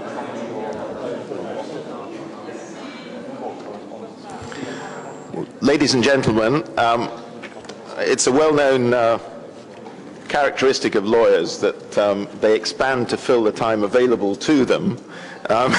Because of that, we're going to try to pick up the pace a little in the second part of this session. And in order to do that, first, we're going to go to Johan Gernandt. We heard from him briefly on China, but he is chairman of the Arbitration Institute of Stockholm, and he's going to tell us how they do things there. Thank you very much. And being ordered to be short, I will try to do it in, let's call it bullet form, a presentation on arbitrability in Stockholm, first of all. The basis, of course, is our rules. When a case is filed in Stockholm, it's for the board of the institute to decide if there is arbitrability. And we only refuse cases, according to our Article 10, if the case manifestly lacks jurisdiction, or the institute manifestly lacks jurisdiction over the dispute. That means, in short, calculating on percentage, that only 3-4 cases are expelled every year because there is no arbitration clause, for instance, or similar. So it's the threshold to get treated as an arbitral case in Stockholm is rather low, or is low. The second thing is, after the deposits have been paid, the case is referred to the tribunal, and it's for the tribunal then to make the decision on jurisdiction after full agreement by the parties, arguing by the parties. And they have to argue in the sense that they are fully presented their case. That's another Article 34 of the rules, so that they have been fully able to present their case. Now I speak in relation to jurisdiction. And this decision then stands until the case is been dealt with, and then of course you can appeal to that to a civil court if you are unhappy. Very often there is today, very often, discussion about jurisdiction. It's, I would say, in more or less all cases, people are complaining that there should not be any jurisdiction. The Stockholm or the tribunal lacks jurisdiction. That appears all the time. And sometimes you can say that the counsel presenting that, and even the parties presenting that, know that the answer will be no to such a request, and that there is jurisdiction. If you are not satisfied with the decisions by a tribunal, you have to protest immediately, because there is a lapsing of time, and that's per Article 38 of the rules. The jurisdiction issues, as I said, are very frequent nowadays, and mostly it is an interpretation of the arbitration clause. And still, even if we have been, all of us sitting here, have been lecturing, talking, writing, please use the right arbitration clause. Still, there are not, there are some clauses that are not well prepared and according to our rules. And in each of the rules of any institution, you will always find the proper arbitration clause. And if you are traveling somewhere abroad, you can always go into the website and you can always find the proper wording for the arbitration clause. So, and then there are, of course, a lot of other issues that are under discussion, and which one can always discuss. Issues relating to bankruptcy, company law, right in rem, the arbitration award in relation to third parties, intellectual property, competition law, as we have heard also here in Russia, and that is, those questions appear very often. As having to be brief, I'll leave arbitrability and the question of jurisdiction, because most of it has been said by saying that, and you will find the rest that you have been confronted with the same. The important thing, however, is enforcement. And enforcement is the key for any proper commercial system. And my daughter, who works with the enforcement authorities in Stockholm, she says the enforcement authorities are the best friends for industry and banking, because they are the small key to it functioning. And of course one has to agree to that if there is an award, that should be enforced. And there are some countries who have problems here. And it has a tendency nowadays to be a second battle. First, the battle until the award is rendered, whatever the outcome in, and if someone has to pay, you have a second battle or a third battle or whatever it is in relation to enforcement. And people always find new reasons for why it shouldn't be enforced. And I'll not talk about ethics and moral and business and things, because that don't place in the mouth of lawyers, which all lawyers are forwarding arguments that sometimes arbitral awards are not enforceable. But this is something which countries have to take care of, and we know that there's a problem in Russia with enforcement. We know there's a problem in China with enforcement, and we can only hope that our mutual conferences, amongst others this one, which is a very good initiative by the forum, extremely good, to have this exchange and thereby discussing with one another, that will bring forward the development of these items, being then amongst the enforcement and other issues in relation to arbitration. But I have also this in relation to two cases. I have them for where I try to defend a party against which they have been trying to have enforcement not in the home country of the one who was defeated, that is, in this case, the respondent. But similar to what Erik Bergstern told us about, where they have gone to another country. In that case, it was the US, and that is not finally solved, as we understand. I have cases, two cases, similar debtor trying to protect his interests in India and Pakistan. So this is a very new item now, with the use of the New York Convention, that you try to find assets in other countries and try to get enforcement. And this has to be solved. We have heard about that earlier, but I think it has become more frequent during the last years. So by that, Mr. Chairman, I will stop just enlightening some of the problems currently that we have. Stopping by saying, perhaps I should, we don't have any actual problems in Stockholm which we would say our system doesn't work for that or that reason.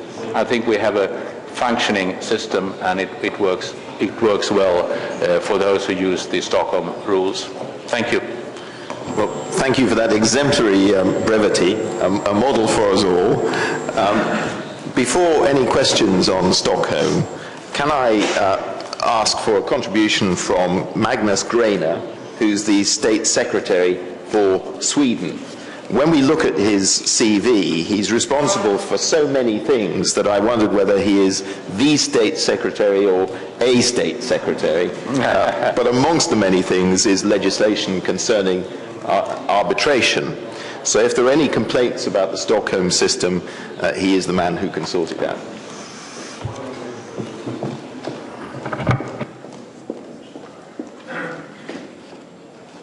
Should we try to use this microphone? Does it work? Okay. Thank you, Chair. I used to be the State Secretary at the Ministry of Justice. I am now one of two, so it's a bit better. I listened with great interest to my British colleague and counterpart, Mr. Kenneth Clark, and I think it was interesting to hear that he set the standards for how governments intervene in this issue, so I will not be bashful in describing the Stockholm system. Now, Sweden is one of the world's most favored places in international dispute resolution. The arbitration business alone employs more than 600 people in Stockholm. Seasoned arbitrators, lawyers, and other professionals all share not just expertise, but also an extensive knowledge and a deep understanding for the mechanism of arbitration. And I think Mr. Johan Gernandt is a fine example of this. Alternative forms of dispute resolutions have been supported by Swedish law since the Middle Ages. As a nation, Sweden has a history of being a free trading and export-dependent country with a strong international presence paired with Sweden's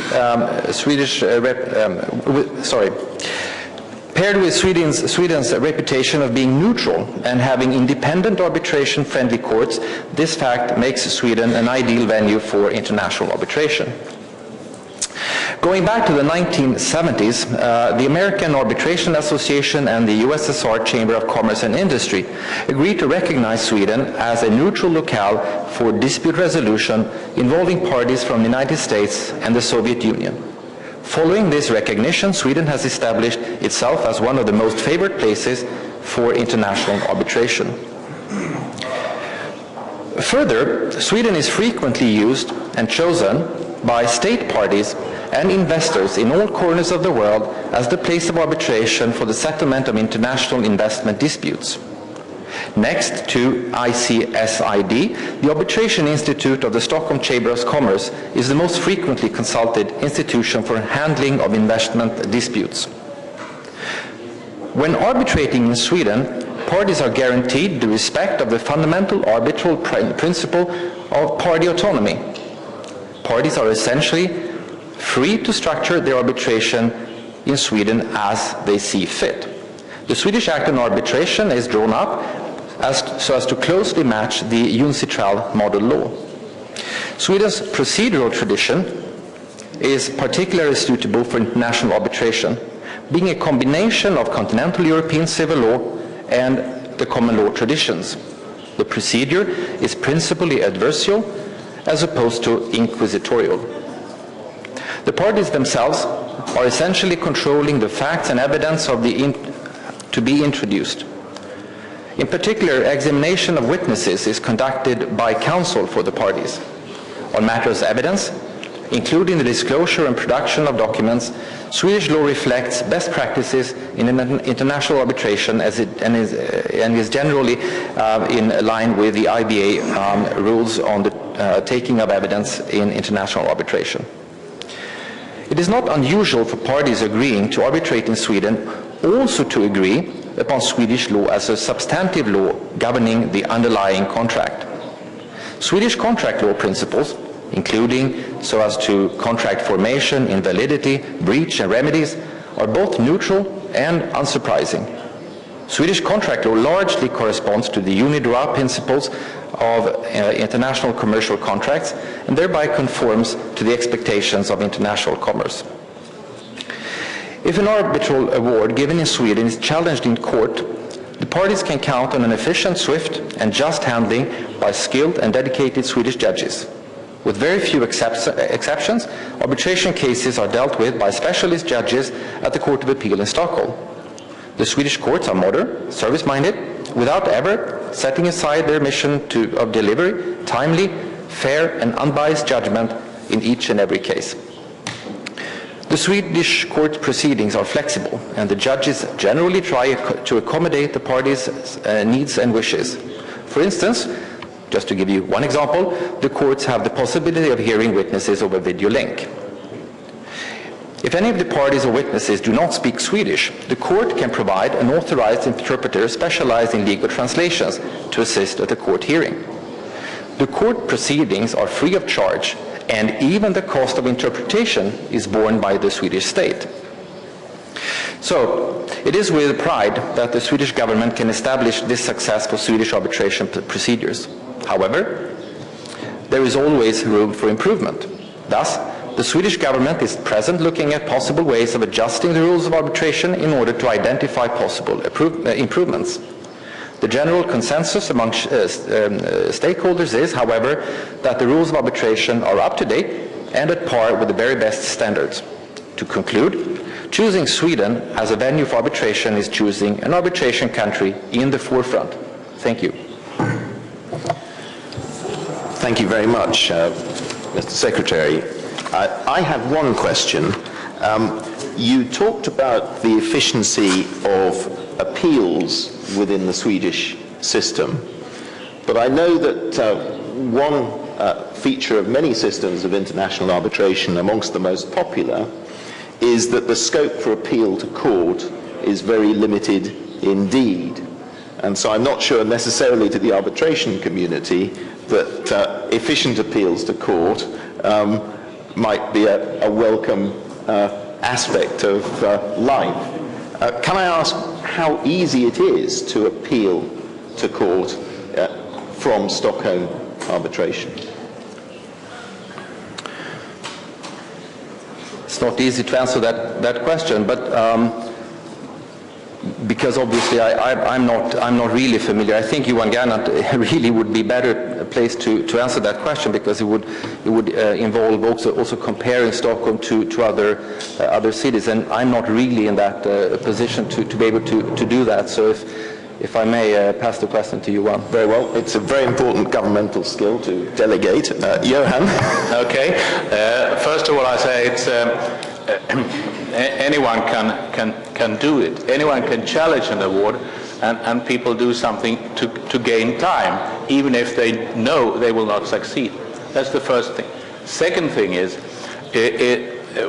those who challenge, they very seldom succeed. It has to be some procedural wrongdoing in handling the case, and I would say it is less than 5% of the cases there is some kind of success, they succeed, but they don't. It's not necessary that they succeed with the whole challenge. It can only also be partial success of an appeal, which is very important. So even if you do it on the whole, you may not succeed. And trying to evade the award on the basis of wrong interpretation of the law or something like that, that's even more difficult. That's even more difficult. So the challenge procedure, we Swedish lawyers, we are trying to speed it up. But I must say, the one challenging is not always so interested to have it quickly handled. You must see both sides of the coin here, and obviously the one who gains, who wants the money, that is the point. Now, finally, Mr. Chairman, there is, however, one thing more to say in this regarding the challenge. The award stands until it has been the appeal or the challenge has been granted in whole or in part. So the award is valid. That means that you can go to have it enforced, although it is challenged, unless you ask the Court of Appeal to stop. And having to ask for the Court of Appeal to freeze the enforcement before the decision on the challenge has been made, it's a delicate game. So I leave it by that, because I have some similar things like that in present day. And last of all, the time for deciding the challenge is up to 12 months. Up to 12 months from it having been filed. That was my question. Thank you. Well, can we go now to Germany and Thomas Wyman, who's going to tell us about the system there. He is at Clifford Chance in Germany and involved in a great deal of international arbitration. Thank you very much, Michael. Two things. One is the microphone and the presentation.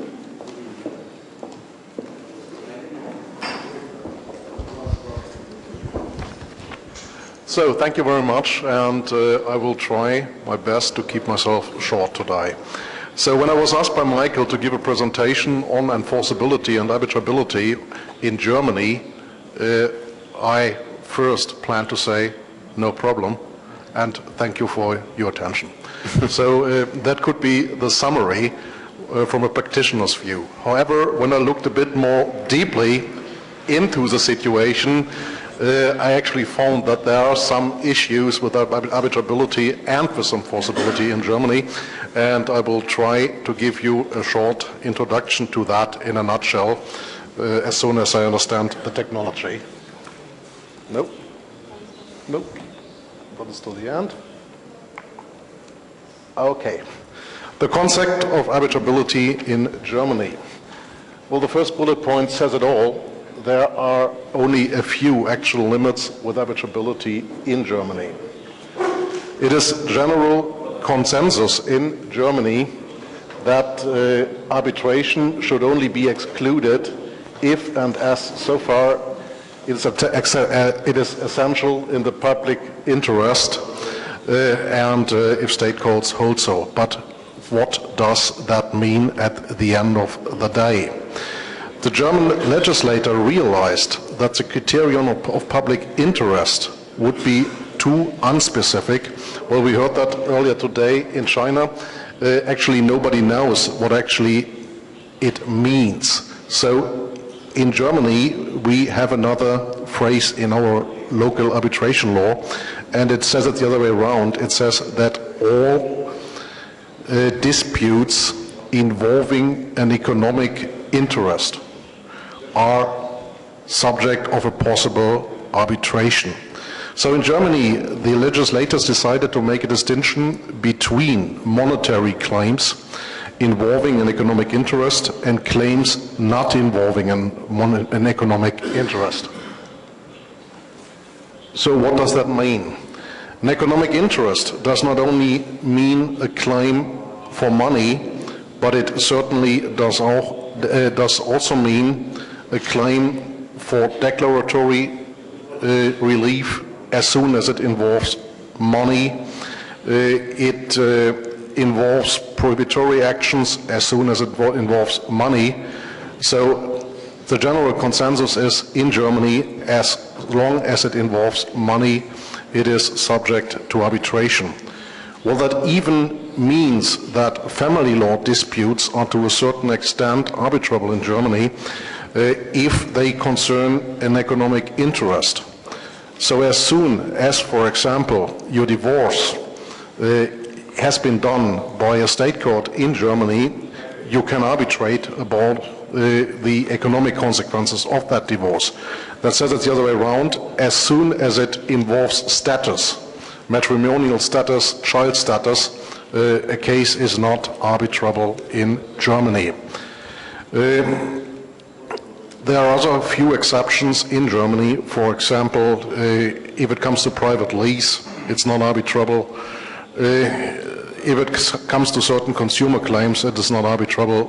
However, the long list of typical arbitration cases are not an actual problem in Germany. So there are two topics that are of interest in Germany where arbitration is subject to a debate. I was a bit amazed that we didn't come across these in the other presentations today. However, we have these in Germany, and the two issues are IP disputes and they are shareholder disputes. IP disputes, well, they normally involve money, so it's no problem to arbitrate them in Germany. However, if it comes to the enforceability of a patent, that is one restriction we see in Germany, because the German legislators hold that a patent is valid not only in between two parties, but it is a title against everybody. So German legislators say that a patent dispute is subject to the jurisdiction of the state courts. It has been quite a discussion because there was an ICC case in Germany that dealt with that topic, and the arbitrators hold that the patent dispute can be decided in between the two parties. So the arbitrator said, we decide that the patent is invalid in the relation of the two parties. However, they could not decide that the patent is invalid globally. The other issue is the issue of shareholder disputes. Well, in Germany we are in the situation that certain court decisions, for example in a stock corporation or in a limited liability corporation, are again valid not only in between two parties in dispute, but they are valid globally. For example, if somebody challenges the decision of the annual meeting of a stock corporation, a court will declare the decision invalid, not only between the parties of the dispute, but generally. We haven't had the discussion if it comes to stock corporations. However, we had the discussion if it comes to limited liability companies. And we had a very interesting decision 2 years ago in Germany, and the Supreme Court said that shareholder disputes within a limited liability company are arbitrable in Germany if some prerequisites are fulfilled. The Supreme Court held that the arbitration clause must be inserted in the articles of the association with the consent of the shareholders of the limited liability company. Each shareholder must receive notice of the dispute, and all shareholders must have the opportunity to participate in the dispute. It's important to read the language carefully. They said each shareholder must have the opportunity, so not each shareholder has to participate. As long as these prerequisites are fulfilled, shareholder disputes are arbitrable in Germany.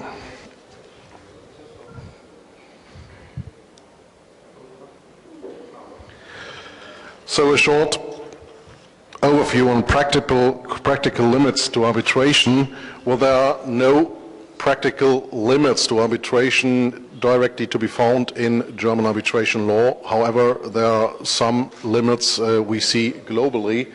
So an arbitration panel cannot force witnesses to appear in front of the panel. That can only be done with the help of the state court. Injunctive relief is a certain problem in an arbitration, maybe not under German law, because the German law foresees that an arbitration panel can issue an injunction. However, if you see it practically, it's hard to find an arbitration panel as long as there's no arbitration pending, and to constitute that panel and have an award rendered at the end of the day. It's actually discussed in Germany whether the ICC rules, and in particular the section 29 of the 2012 ICC rules are a solution to that. The ICC introduced the emergency arbitrator, and we discuss in Germany whether the emergency arbitrator is a possibility to have injunctions issued in arbitration. However, we discuss that an award rendered by an emergency arbitrator under the ICC rules is an enforceable award under the New York Convention or not. Until now, the German Supreme Court has not issued an impression of that. So, enforcement of arbitral awards in Germany. Again, it's easy to say there are actually no problems. Germany is a very arbitration-friendly modular country, and awards are generally, I would say, just rubber-stamped in Germany. We put the enforcement clause on it, and it is done. We distinguish between two systems of award, so it's a bit like in China again.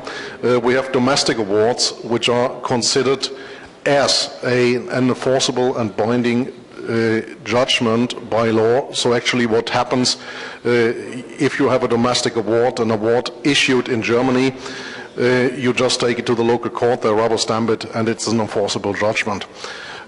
When it comes to international awards, these awards are enforceable in Germany under the New York Convention, and what we actually did in Germany, maybe in deviation from the model law, we didn't introduce a autonomous regime for the enforcement procedures, but we just copied the prerequisites of the New York Convention into our German law. So everybody who is familiar with the New York Convention will find the German arbitration law very convenient. So maybe to bring you a little bit away from sleep at this time of the day, I brought one war story with me about issues, case law regarding the enforcement of award. Well, maybe not amazing, the actual issue in Germany is not whether an award is enforceable or not, but the issue discussed during the last year was what is the conflict between annulment procedures in the country where an award is issued and enforcement procedures in Germany. So the case I brought with you is an ICC case on a Danish arbitration award, and I learned that Danish arbitration law does not provide for any preclusion periods regarding the annulment of an award. So what actually happened is that somebody who lost an arbitration in Denmark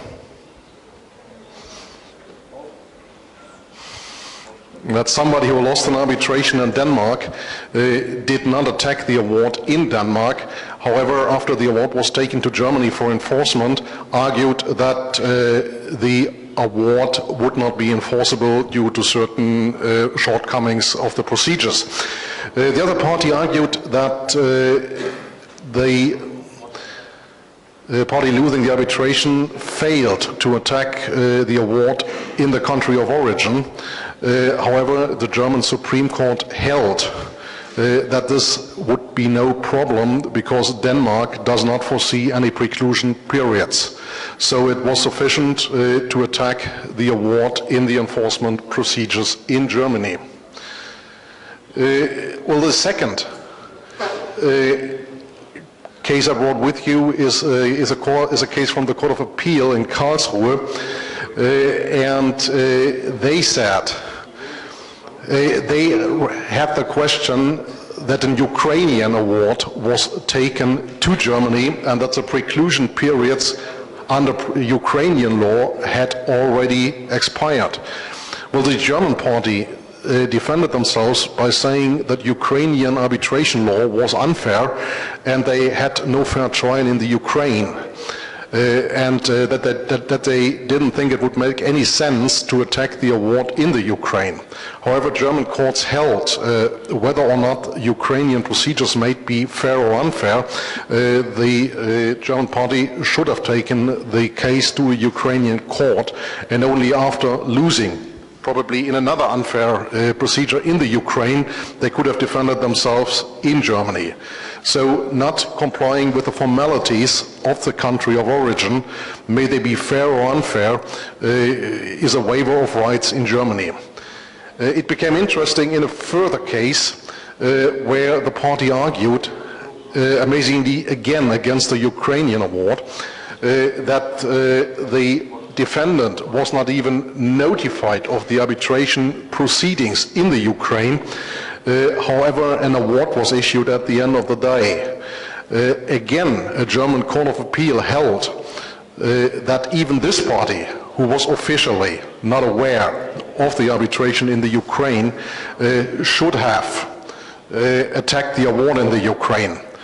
Well, probably they were not officially informed about the arbitration in the Ukraine, but obviously they were aware of the arbitration, so I think it was a bit of an excuse at the end of the day. However, it's an interesting question whether an obviously unfair proceeding where a defendant is not informed about an arbitration in the country of origin gives rights in Germany German Intermediate Court said no, so that again says Germany is very arbitration friendly if it comes to the New York Convention.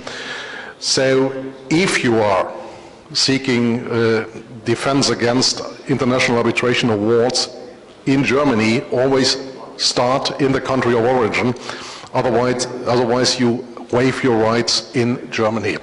So, and that brings my short presentation to an end. Thank you very much for your attention. Thomas, thank you very much for that. Thank you very much. I wonder if anybody has any questions from the audience on either the Stockholm system or the German system. Can I encourage somebody to quiz our colleagues? No? Well, I have a question about the German system. We've talked about international competition in legal systems, and I know that the German courts are quite popular, for example, when it comes to intellectual property disputes, because they're relatively inexpensive and they're regarded as quick. One virtue of arbitration has always been that it's been regarded as quicker than the court system, and sometimes as cheaper because more informal. If you were advising people doing business with a German company over a standard commercial contract, would you invariably advise arbitration, or would you suggest the German courts if the foreigner was content with that? Thank you, Michael. It's an interesting question. Personally, I'm a litigator from origin, so I have a certain preference for the court system. The court system has one advantage: you can appeal a decision.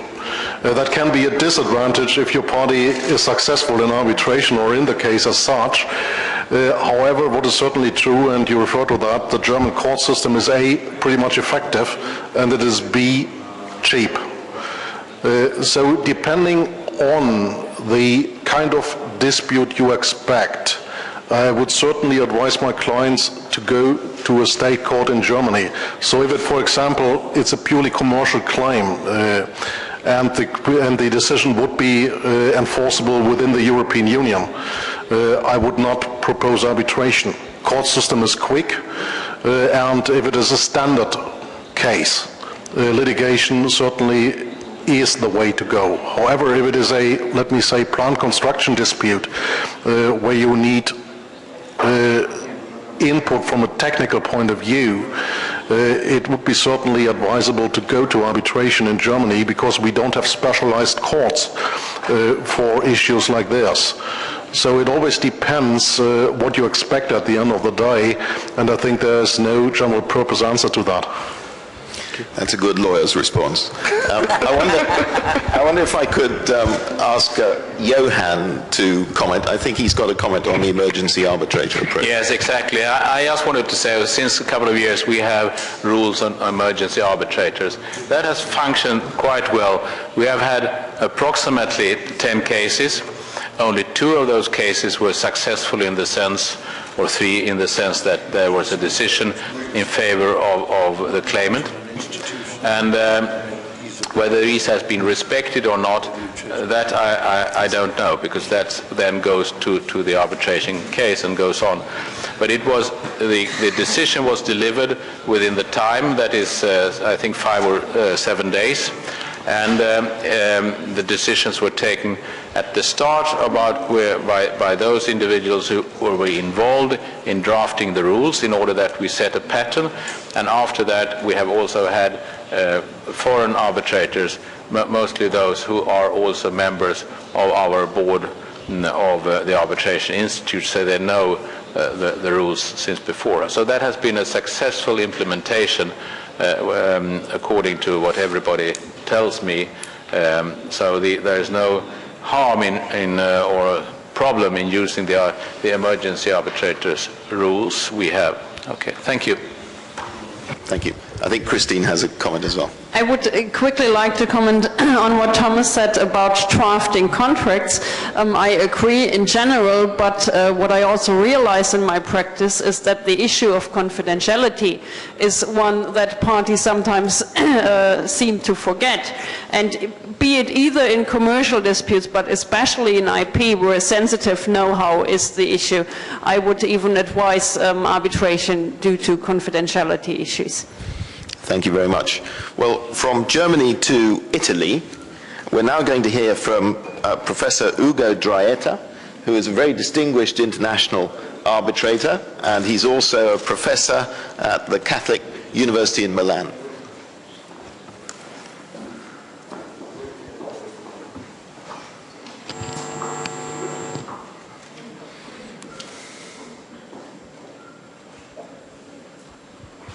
Thank you.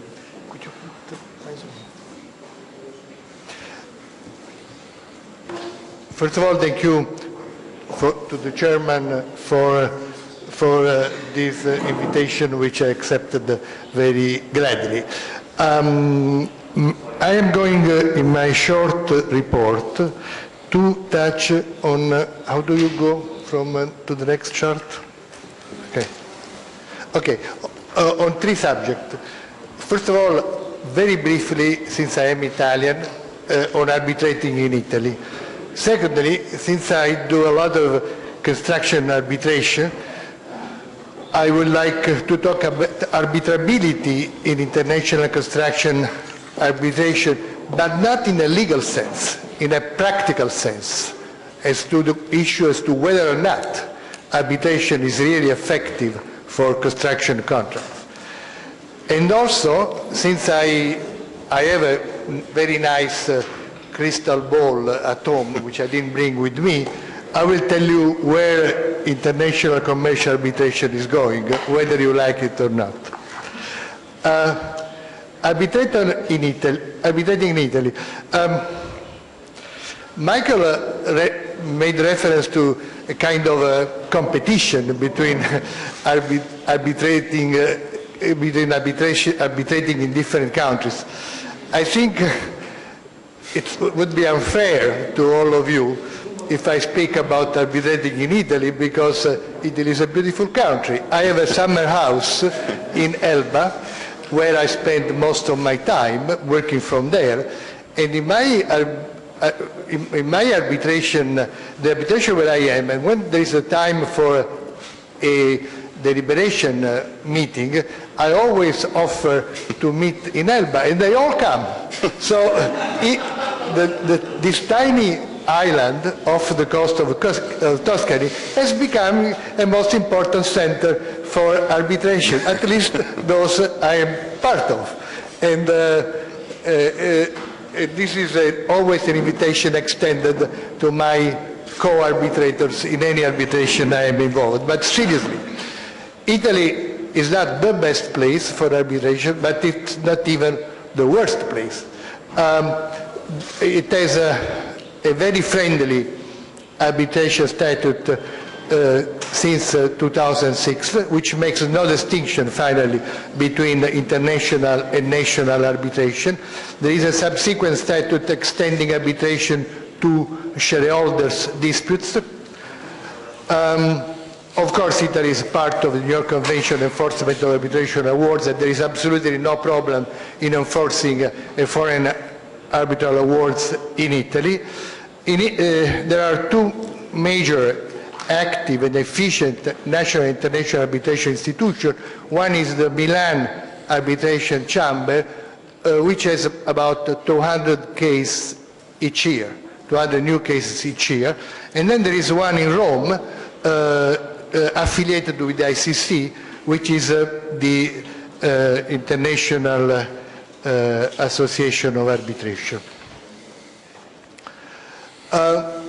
But there are downsides. Like in some other countries, only courts in Italy can grant interim or provisional measures and not arbitrators.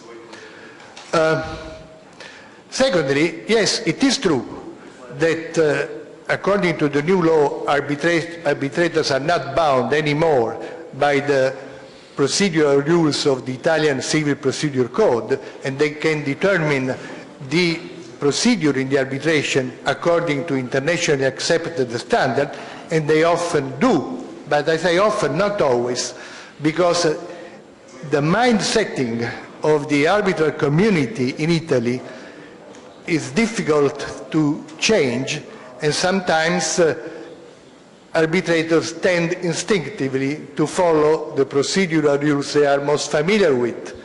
And there is only a limited number of arbitrators really experienced in international arbitration. The situation improves every year, but it will take some time in changing the mind setting. And this is probably common to some other countries. Then those of you who practice arbitration have heard about the Italian torpedo. Italy became famous of the Italian torpedo in a famous West tanker case. Jan Paulson has written extensively about this. Now, a torpedo is not Italian by definition. A torpedo is a torpedo. A torpedo is a way to abuse Article 27 of the EU regulation on enforcement on jurisdiction, by which if you go to a judge or a country first, that this one has jurisdiction over with respect to the other EU country judges. So it's a common practice, particularly in intellectual property cases, to go first on make a preemptive strike to a judge which you consider more friendly with respect to the judge who should be the proper judge. And that's the torpedo, commonly used. Now, the torpedo becomes Italian, so becomes more dangerous, because if you go first to an Italian judge, normally Italian civil proceedings take longer than in other places. So the disturbing effect of the torpedo becomes longer. And that's why reference is made to the Italian torpedo. I'll stop about Italy because really there is nothing terribly significant to say. I'm not going to be interested in the details about arbitrability or enforceability in Italy, because they are not any different than what you heard by the from the previous speakers. Now,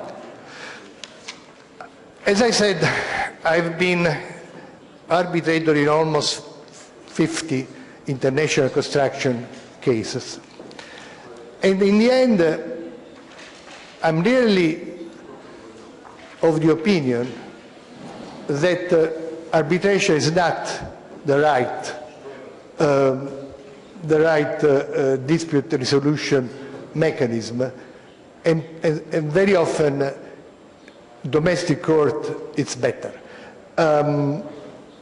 Though arbitration is the most frequent dispute resolution mechanism. Let me quote something which is published, so it's not secret. As you know, Siemens is a big German company. Siemens has a lot of construction disputes, and there is an internal circular among Siemens lawyers to say that arbitration is the dispute resolution mechanism of a last resort as a policy of the group, because they are sick and tired with the length and the cost of international construction arbitration. Now, why is that? First of all, a construction project never involves two companies only. It involves many companies. We have the owner, who is the client, we have the prime contractor, we have the subcontractor, the subcontractors, which sometimes are part of a consortium agreement. Then we have the vendors. So when a dispute arises, rarely it touches only one of these contracts. There is this this chain of linked contracts, which would necessitate some sophisticated mechanism of multi-party arbitration, joinder, consolidation, but these mechanisms are not easy to use in international arbitration. And even if the ICC new version devotes a lot more words to joinder and consolidation, yet it's not satisfactory, essentially because this joinder and consolidation mechanism imply, number one, the consent of all the parties involved, which is far from being granted. Secondly, it assumes that the litigation starts at the same time and not at a different time. And thirdly, it implies a certain uniformity of the arbitration clause, while one arbitration clause may be ICC, another one may be the Swedish arbitration court. So I think I don't want to get too much into technicality. I'll confine myself that in general, because of the nature of the construction disputes which affect many linked contracts, it's very difficult to conduct a construction arbitration case. But very often the disputes arise with respect only of one contract, namely the subcontract, namely the contract between the main contractor and the subcontractor. And now, this subcontract is never standalone. It's always some way connected with the prime contractor in some way. It's almost never completely independent of the main contract. It makes reference to the main contract to various degrees, such as the back-to-back clauses or the if and when clauses, paid when paid clauses, namely the prime contractor pays the subcontractor when he gets paid by the owner, or the prime contractor grants the acceptance certificates only when he gets the acceptance certificates with the owner. So a dispute in a subcontract unavoidably triggers the resolution of legal and factual elements belonging to another contract, namely the contract between the owner and the prime contractor. Fact is, in an ideal world, the owner should join the dispute regarding the subcontract, but it rarely has any taste for doing so. So the arbitrators cannot force the owner to produce documents, to state the real facts. So the arbitrators in a subcontractor dispute does not have the elements to make the decision, because those elements are elsewhere, are in the main contract.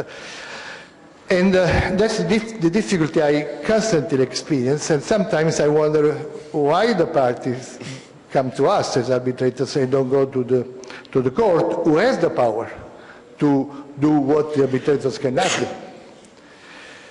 But maybe this is an extreme position. I would like to have the views of those among you who have experiences in international construction disputes. Let's give I guess in the end, because of these problems, namely when the owner refuses to cooperate, then the arbitral tribunal does not have important pieces of evidence, has to decide based on the rules governing the burden of proof, which may not correspond to substantial justice. And so the parties should explore other ADR techniques, for instance, these resolution boards, which are often appointed at the beginning of of a construction contract.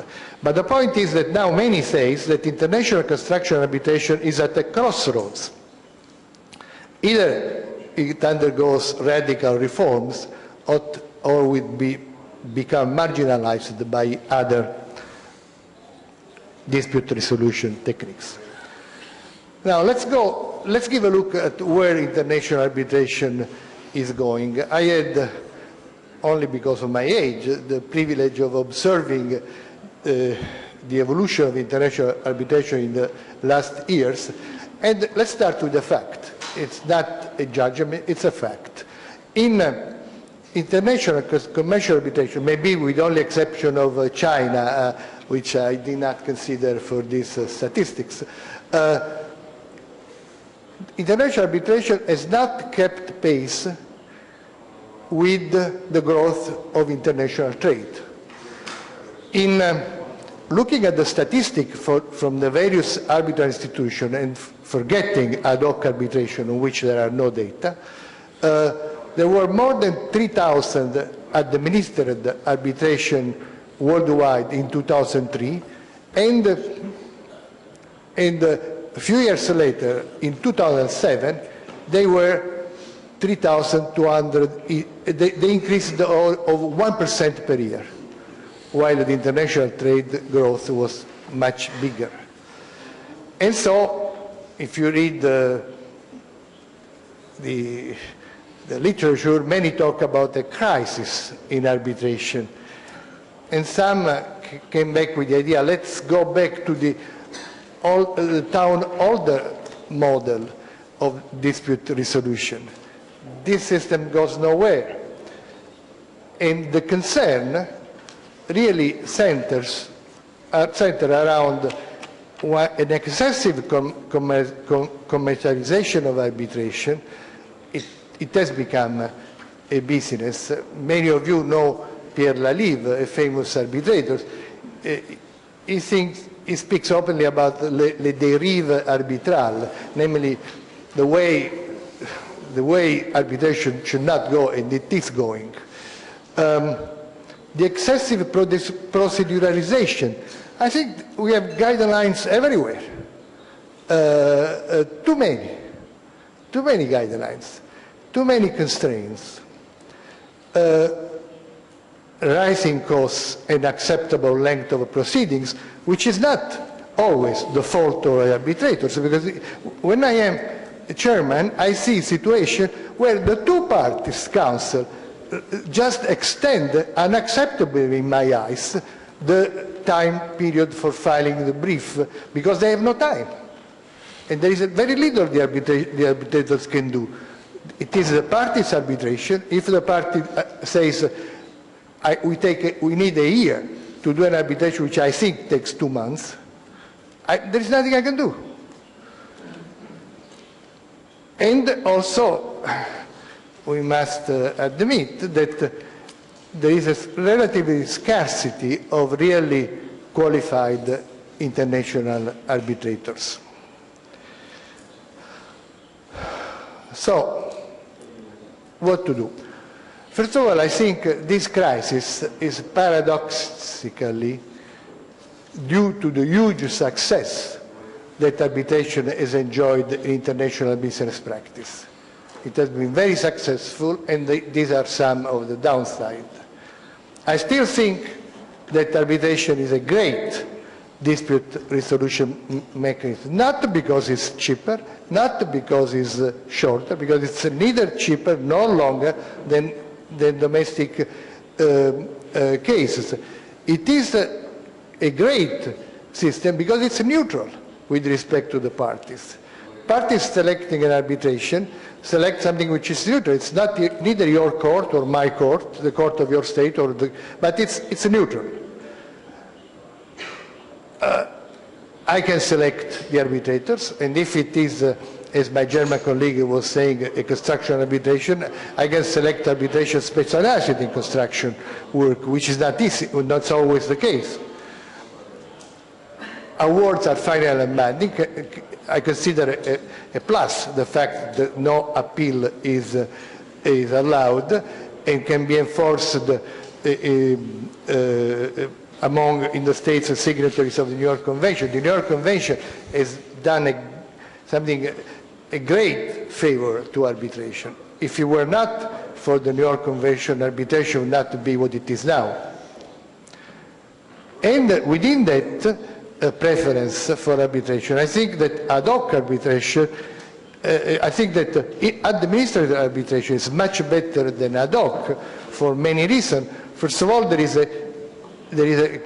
a control. In an ad hoc arbitration, it suffices for the respondent not to appoint the arbitrator, and then the proceeding is delayed, while an administered an arbitral institution would appoint the arbitrator, would make a check on his or her impartiality and independence, would exercise some degree of control on the proceedings, and some arbitration do to us arbitrator the great favor of scrutinizing the award, such as the ICC.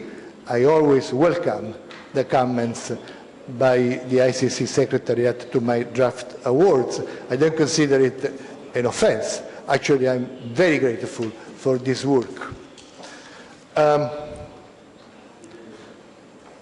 But what, and that's my last chart, so don't worry. They tell that there's a saying that lawyers would kill for a microphone, but I'm going to finish with this chart. I think that there is some room for improvement.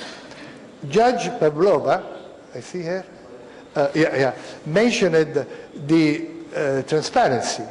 I think if the arbitral awards were published without the name of the parties, but with the names of the arbitrators and the length of the proceedings, we would accomplish many useful things. First of all, we would have a corpus of arbitral case law, which would help everybody.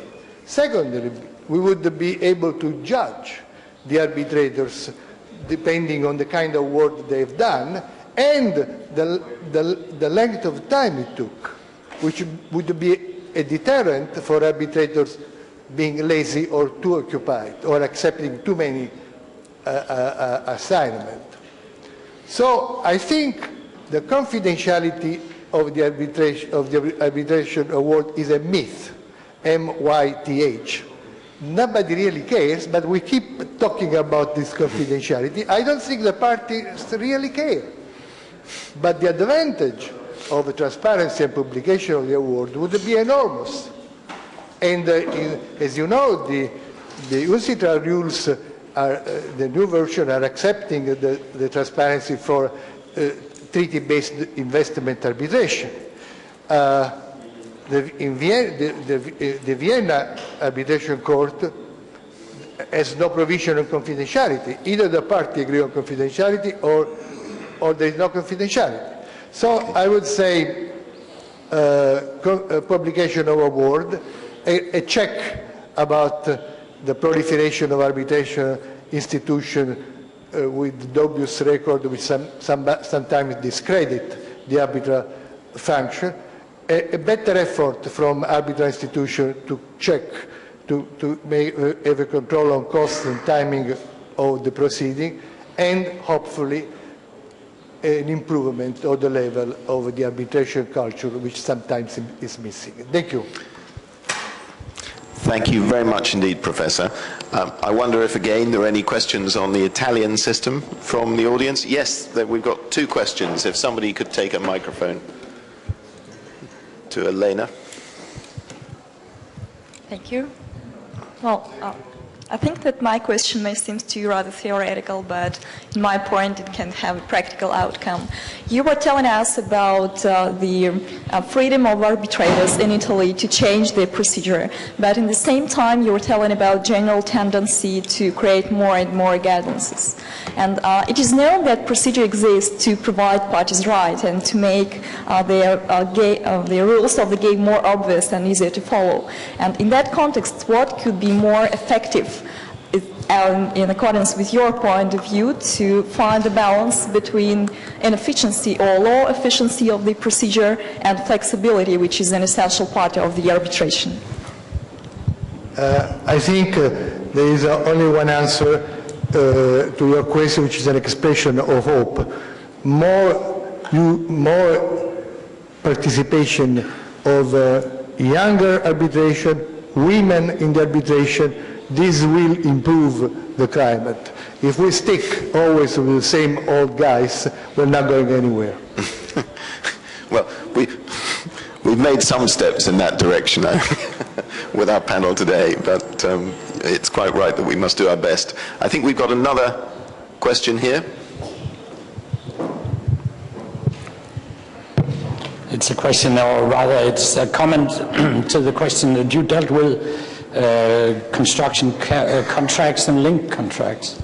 My background for this is that I've acted as a lawyer in Denmark and now as a judge for several years, specialized in construction, and I'm the chairman of the Danish Arbitration Court for Construction. I think the point that you made concerning link contracts is essential, of course, especially in construction, but also in many other business. Because, of course, in construction, when you have discussions about delays or defects, it will very often involve several of the parties altogether in the construction. And you have a severe problem if some disputes between the links are connected to courts and other to arbitration. And I think you have the same problem whether you go to arbitration and some other links are educated by the courts, or if you go to the courts and some links are educated by arbitration. So really, I think the issue here is to secure that you have the same place of education for all the links. Especially, of course, if you are in the main contractor, because you have the owner at the right side and the left side, the subcontractor. But the subcontractor has the same problem. He has the main contractor and the subcontractor. And the subcontractor has the main problem because he has the subcontractor and he has the firm delivering the materials. So everybody, including that, have the same problem. Even the owner had the same problem because very often he will have an interest and the possibility of taking action not only to the main contractor but also to the subcontractor. So all parties involved really need the same place of education, that is the same jurisdiction and courts or arbitration. Once that had been said, I think that especially in construction, there are much to be said in favor of arbitration. I would mention 3 issues. It's a field that requires specialization even if in the tribunal between the jurists. It is, we have a system in Denmark that has been going on for more than 100 years, initially initiated by the state because the state wanted to have a specialized tribunal for educating these often very big issues. And so we have a specialized team of judges and of experts that can go into arbitration. That's one favor. Another favor is that very often in construction questions you have problems with experts' opinion. And these arbitration tribunals are very experienced in handling how to get expert opinion to the case, which is often a very heavy problem. And finally, it's in arbitration you have a final decision and you have the possibility of having a quick decision. And that's essential, I think, in many construction conflicts, because the conflict may arise while constructing. And if it does, it needs a very quick decision in order not to stop the whole construction. So I think, to the issue that you mentioned, it's essential to have the same place of education, courts or arbitration, and if you have the choice, there are much good to be said about arbitration in this connection. In the interest of time, I will say that I agree with you. I think we have one more, well, we've got one more microphone and one more short comment, I hope. Very short. It's even not a comment, it would be a question. Yes. I'm Elizabeth Hoffman from the Brussels Bar, and I am practicing arbitration as well as parties counsel as well as arbitrator. And I personally, my experience was not a decline of the arbitration procedures, at the contrary. And I heard also that, as you mentioned, the ICC arbitrations are growing. So is the crisis you spoke about, is that typical for Italy, or is in the experience of our panel this more generalized tendency I ignored? Well, perhaps that's a point that people can think about, and we can ask for a final comment from each jurisdiction. I think a number of us had a different impression of statistics on our own experience, but perhaps we can come back to that. In the meantime, we've got another presentation to listen to from Dr. Matthew Parish, who is a solicitor in Geneva. He's going to talk a little about the Swiss system, but also about investment arbitration. Ladies and gentlemen, good afternoon.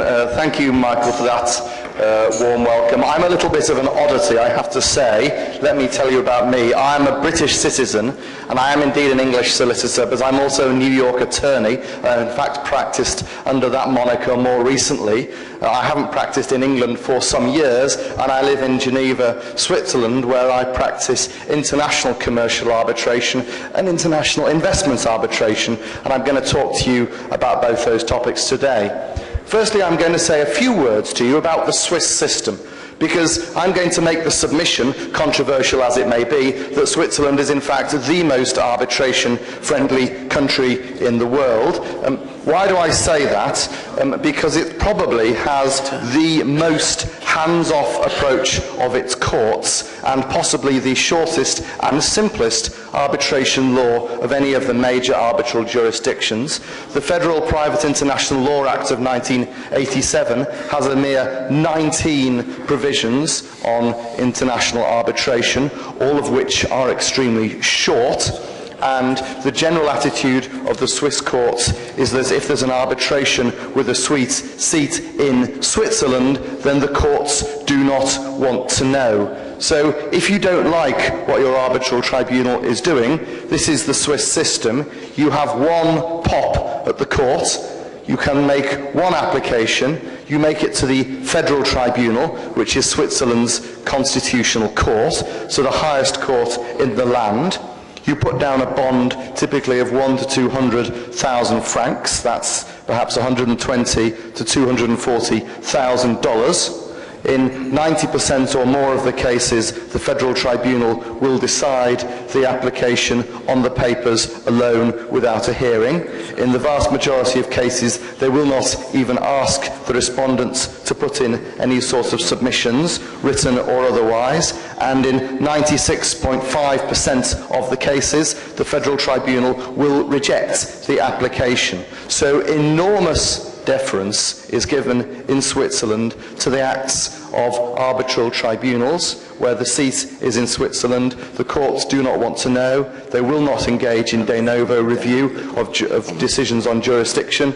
If the arbitral tribunal appears to have come to a tolerably reasonable conclusion, or even an unreasonable conclusion, but in good faith, then the Swiss courts won't know. They won't want to know.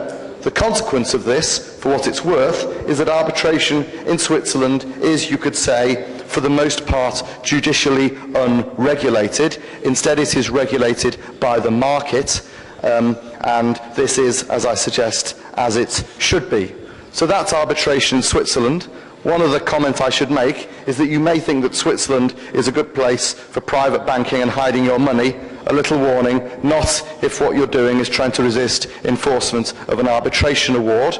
The Swiss version of a Morava injunction, a freezing order on a bank account to enforce an arbitration award, it usually takes about 2 to 2.5 hours from receiving the client's papers to get the order freezing the bank account. It is extremely easy to freeze Swiss bank accounts in support of arbitration awards. Then you can argue under the New York Convention, once your account's been frozen, whether the arbitration award should actually be enforced. But guess what? The answer is always yes. So Switzerland is an extremely arbitration-friendly jurisdiction, both from the point of view of prohibiting satellite litigation that might otherwise bog down arbitrations, and also from the point of view of enforcing awards. The Swiss themselves are not litigious people. They resolve their disputes for the most part in informal ways. The vast majority of arbitration in Switzerland is therefore international in nature. Roughly half of my business is in the commodities field because, as you may know, Geneva is a commodities trading centre. Something like 80% of Russian oil is traded in Geneva, and many of the disputes that arise out of the commodities trading and shipping industries are resolved in Geneva. It may be resolved under Swiss lex causae, or it may equally be resolved under English or French law. Arbitrations, for the most part, are in the English language, probably 80%, and another 20% in the French language. That's arbitration in Switzerland. Quick and simple and fun. Now I'm going to talk about something altogether different. I'm very briefly going to say a few words about investment arbitration. What you've heard today is something of a comparison of different jurisdictions and different seats that you might want to choose to have as the seat of your arbitration. What sort of crazy person, you might ask, would instead write an arbitration clause which states no seat? Well, I'll tell you the answer: sovereign states. Now, this is a little bit of an oddity, because the regime of bilateral investment treaties that crisscross the globe are, even to many lawyers, unknown. There's almost 3,000 of them. What are these treaties? They are treaties in which different states agree with each other to accord one another's investors fair and equitable treatment, not to expropriate their investments, and to give each other full protection and security. So states are agreeing to treat one another's investors in a fair and decent way. Now, these treaties are actually rather old. They go back to the late 1950s. Germany, in fact, signed the first one of these treaties.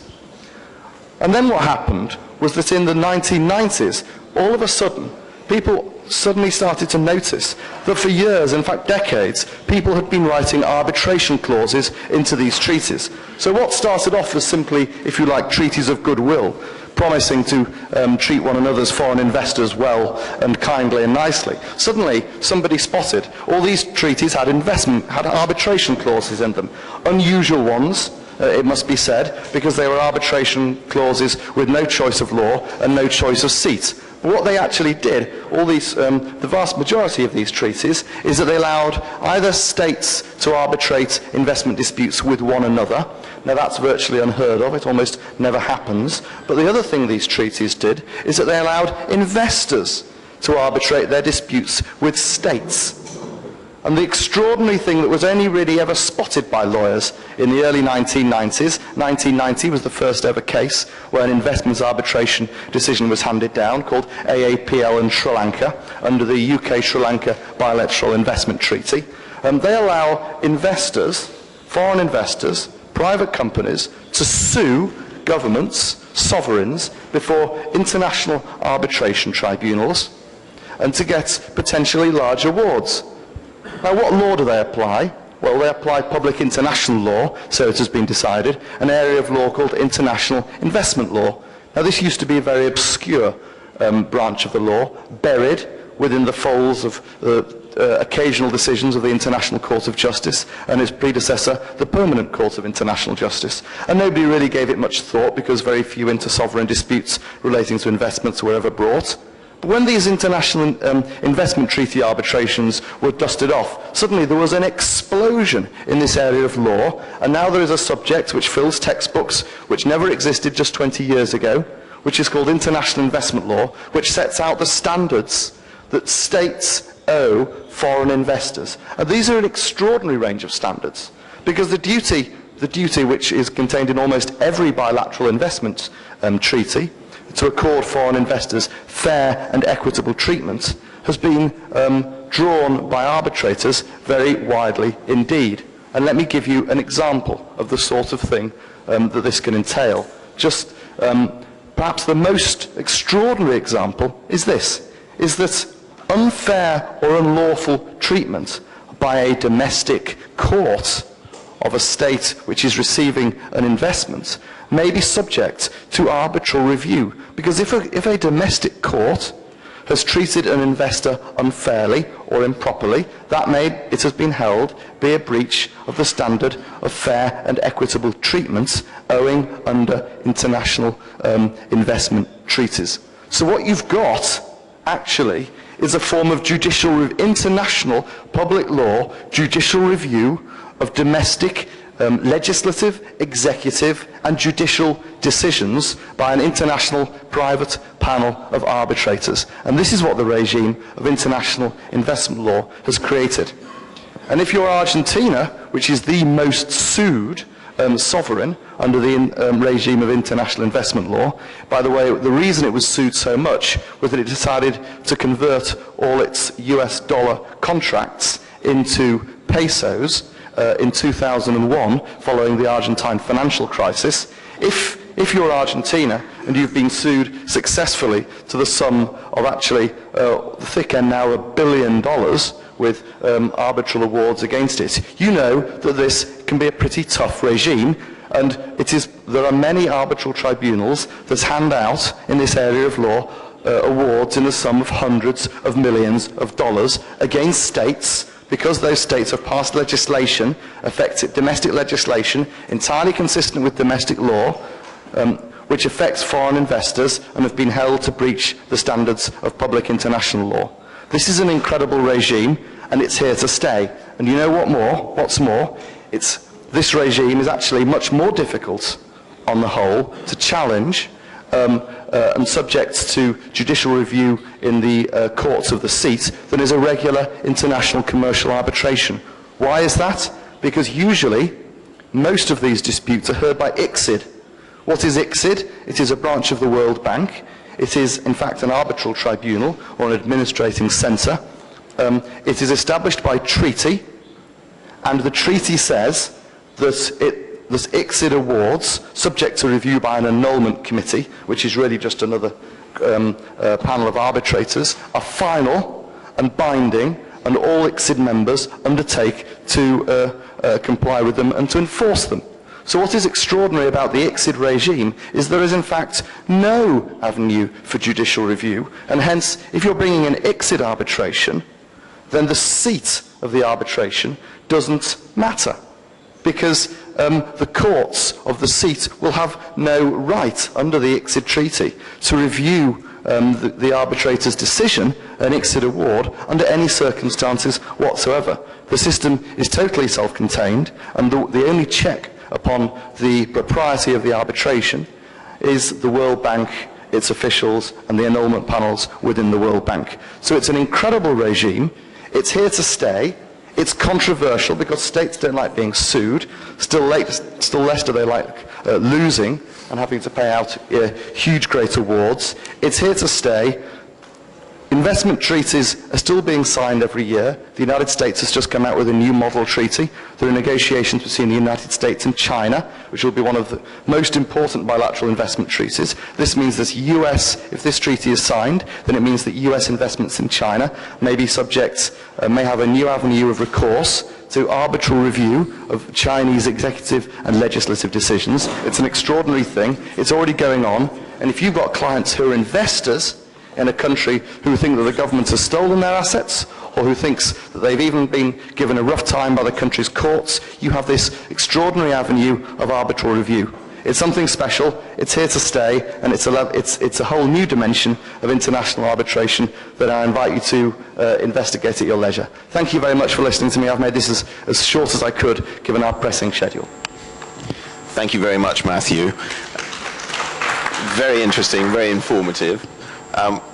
Given the time, I'm going to move on to our next presentation before any questions, and then if anybody has questions at the end, we'll come back to them. Our last official speaker is David Steele.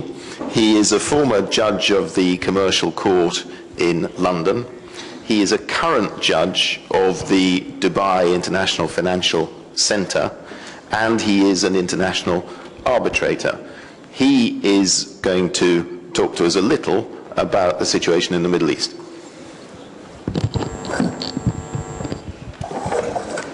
I shall be very quick. I'm sure you all appreciate that enforcing a judgment in the Middle East is almost impossible. So the business community, in carrying out business transactions in the Middle East, favor arbitration because most states in the Middle East have not merely entered into, but comply with the New York Convention. That perhaps doesn't quite apply to places like Saudi and Iran. But there has been a recent complication which has some bearing on arbitration in the Middle East. Some countries in the Middle East have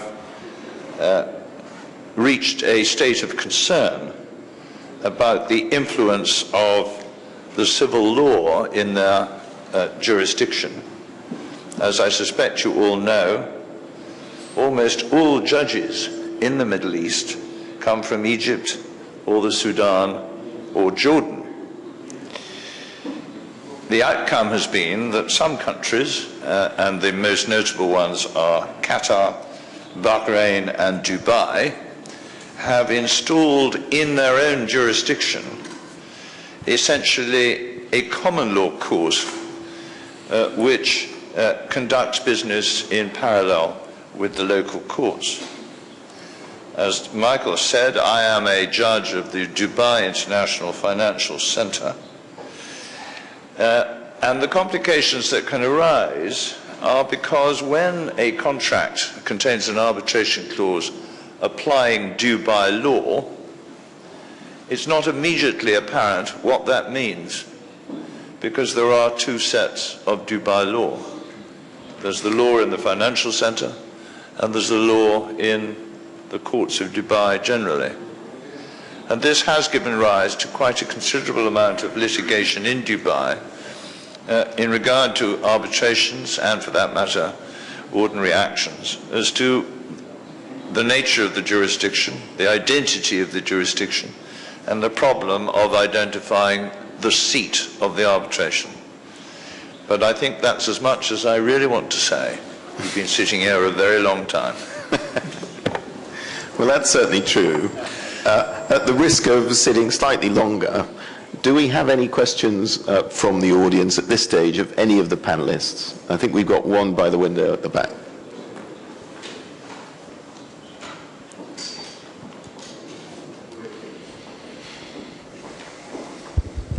Hello, Michael Fenn from Pinson Masons, London. Question for David.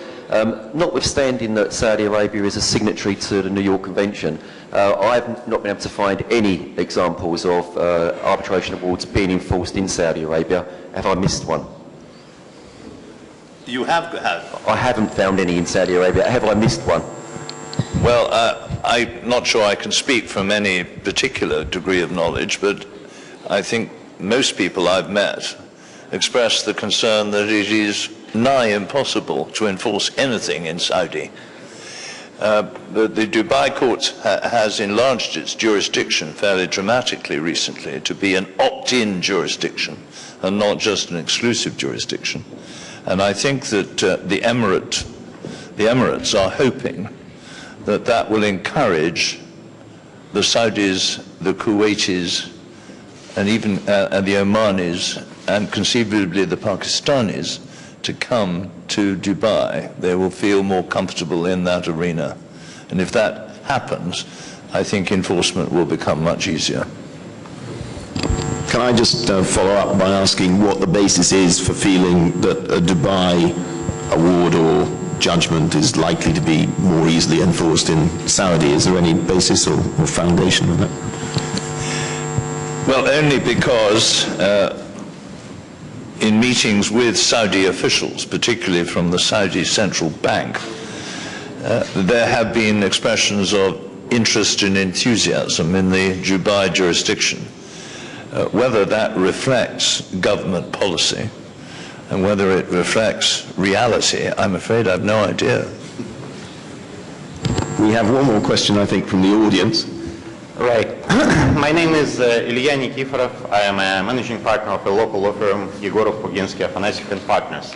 My question is to a Swiss colleague, Matthew, right?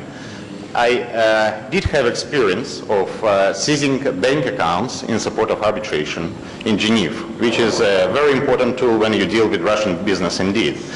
It was very quick and fast, but the stumbling point in the beginning was that you have to furnish to the court the proof of existence of bank accounts in a specific bank. In other words, if you have a hearsay evidence, the defendant, the respondent may have accounts in that bank, the court wouldn't grant an order, at least 5 years ago when I dealt with it. You have to bring documentary proof of accounts, which is not even easy given Swiss bank secrecy. So how do you deal with this? Is this practice still prevailing? I don't want to answer that question in a public forum, but what I will tell you is that it's not particularly difficult to find out the details of people's Swiss bank accounts. Admirably succinct and yet informative. Well, ladies and gentlemen, are there any more questions from the audience? If not, that simply leaves the outstanding question at the front from the panel, yes or no, or rather up or down. Are the numbers of arbitrations in your respective jurisdictions going up or down or staying steady? America.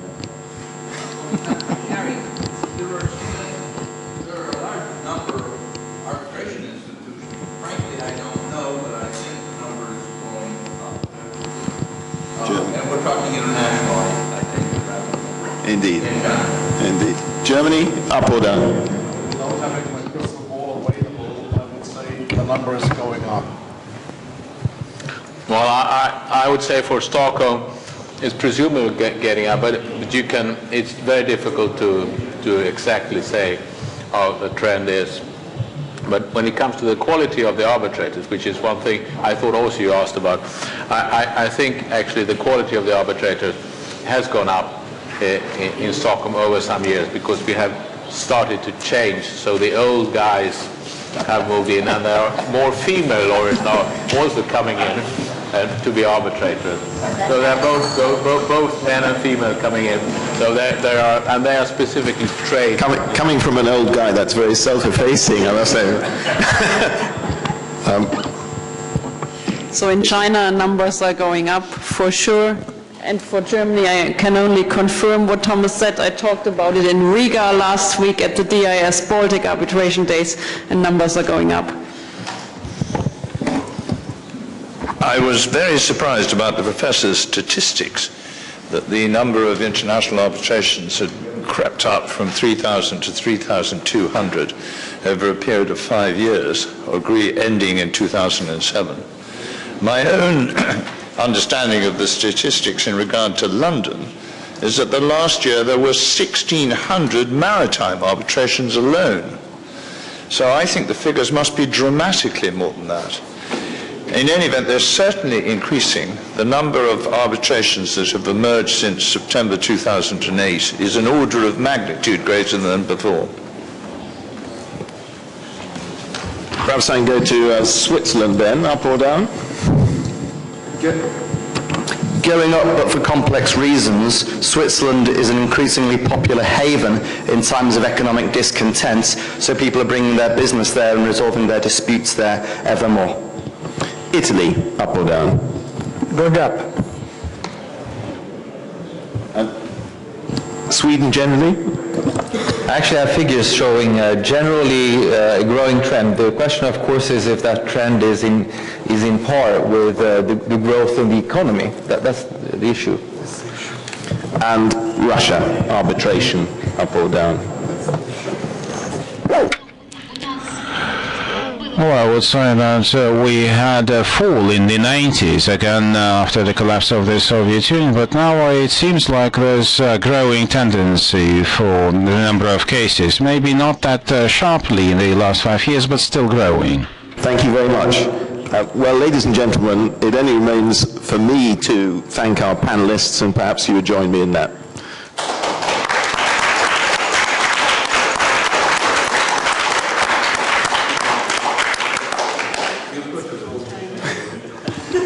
That brings this session to a close, and whilst we've sat here a long time, we've got the consolation that it could have been 7 minutes longer.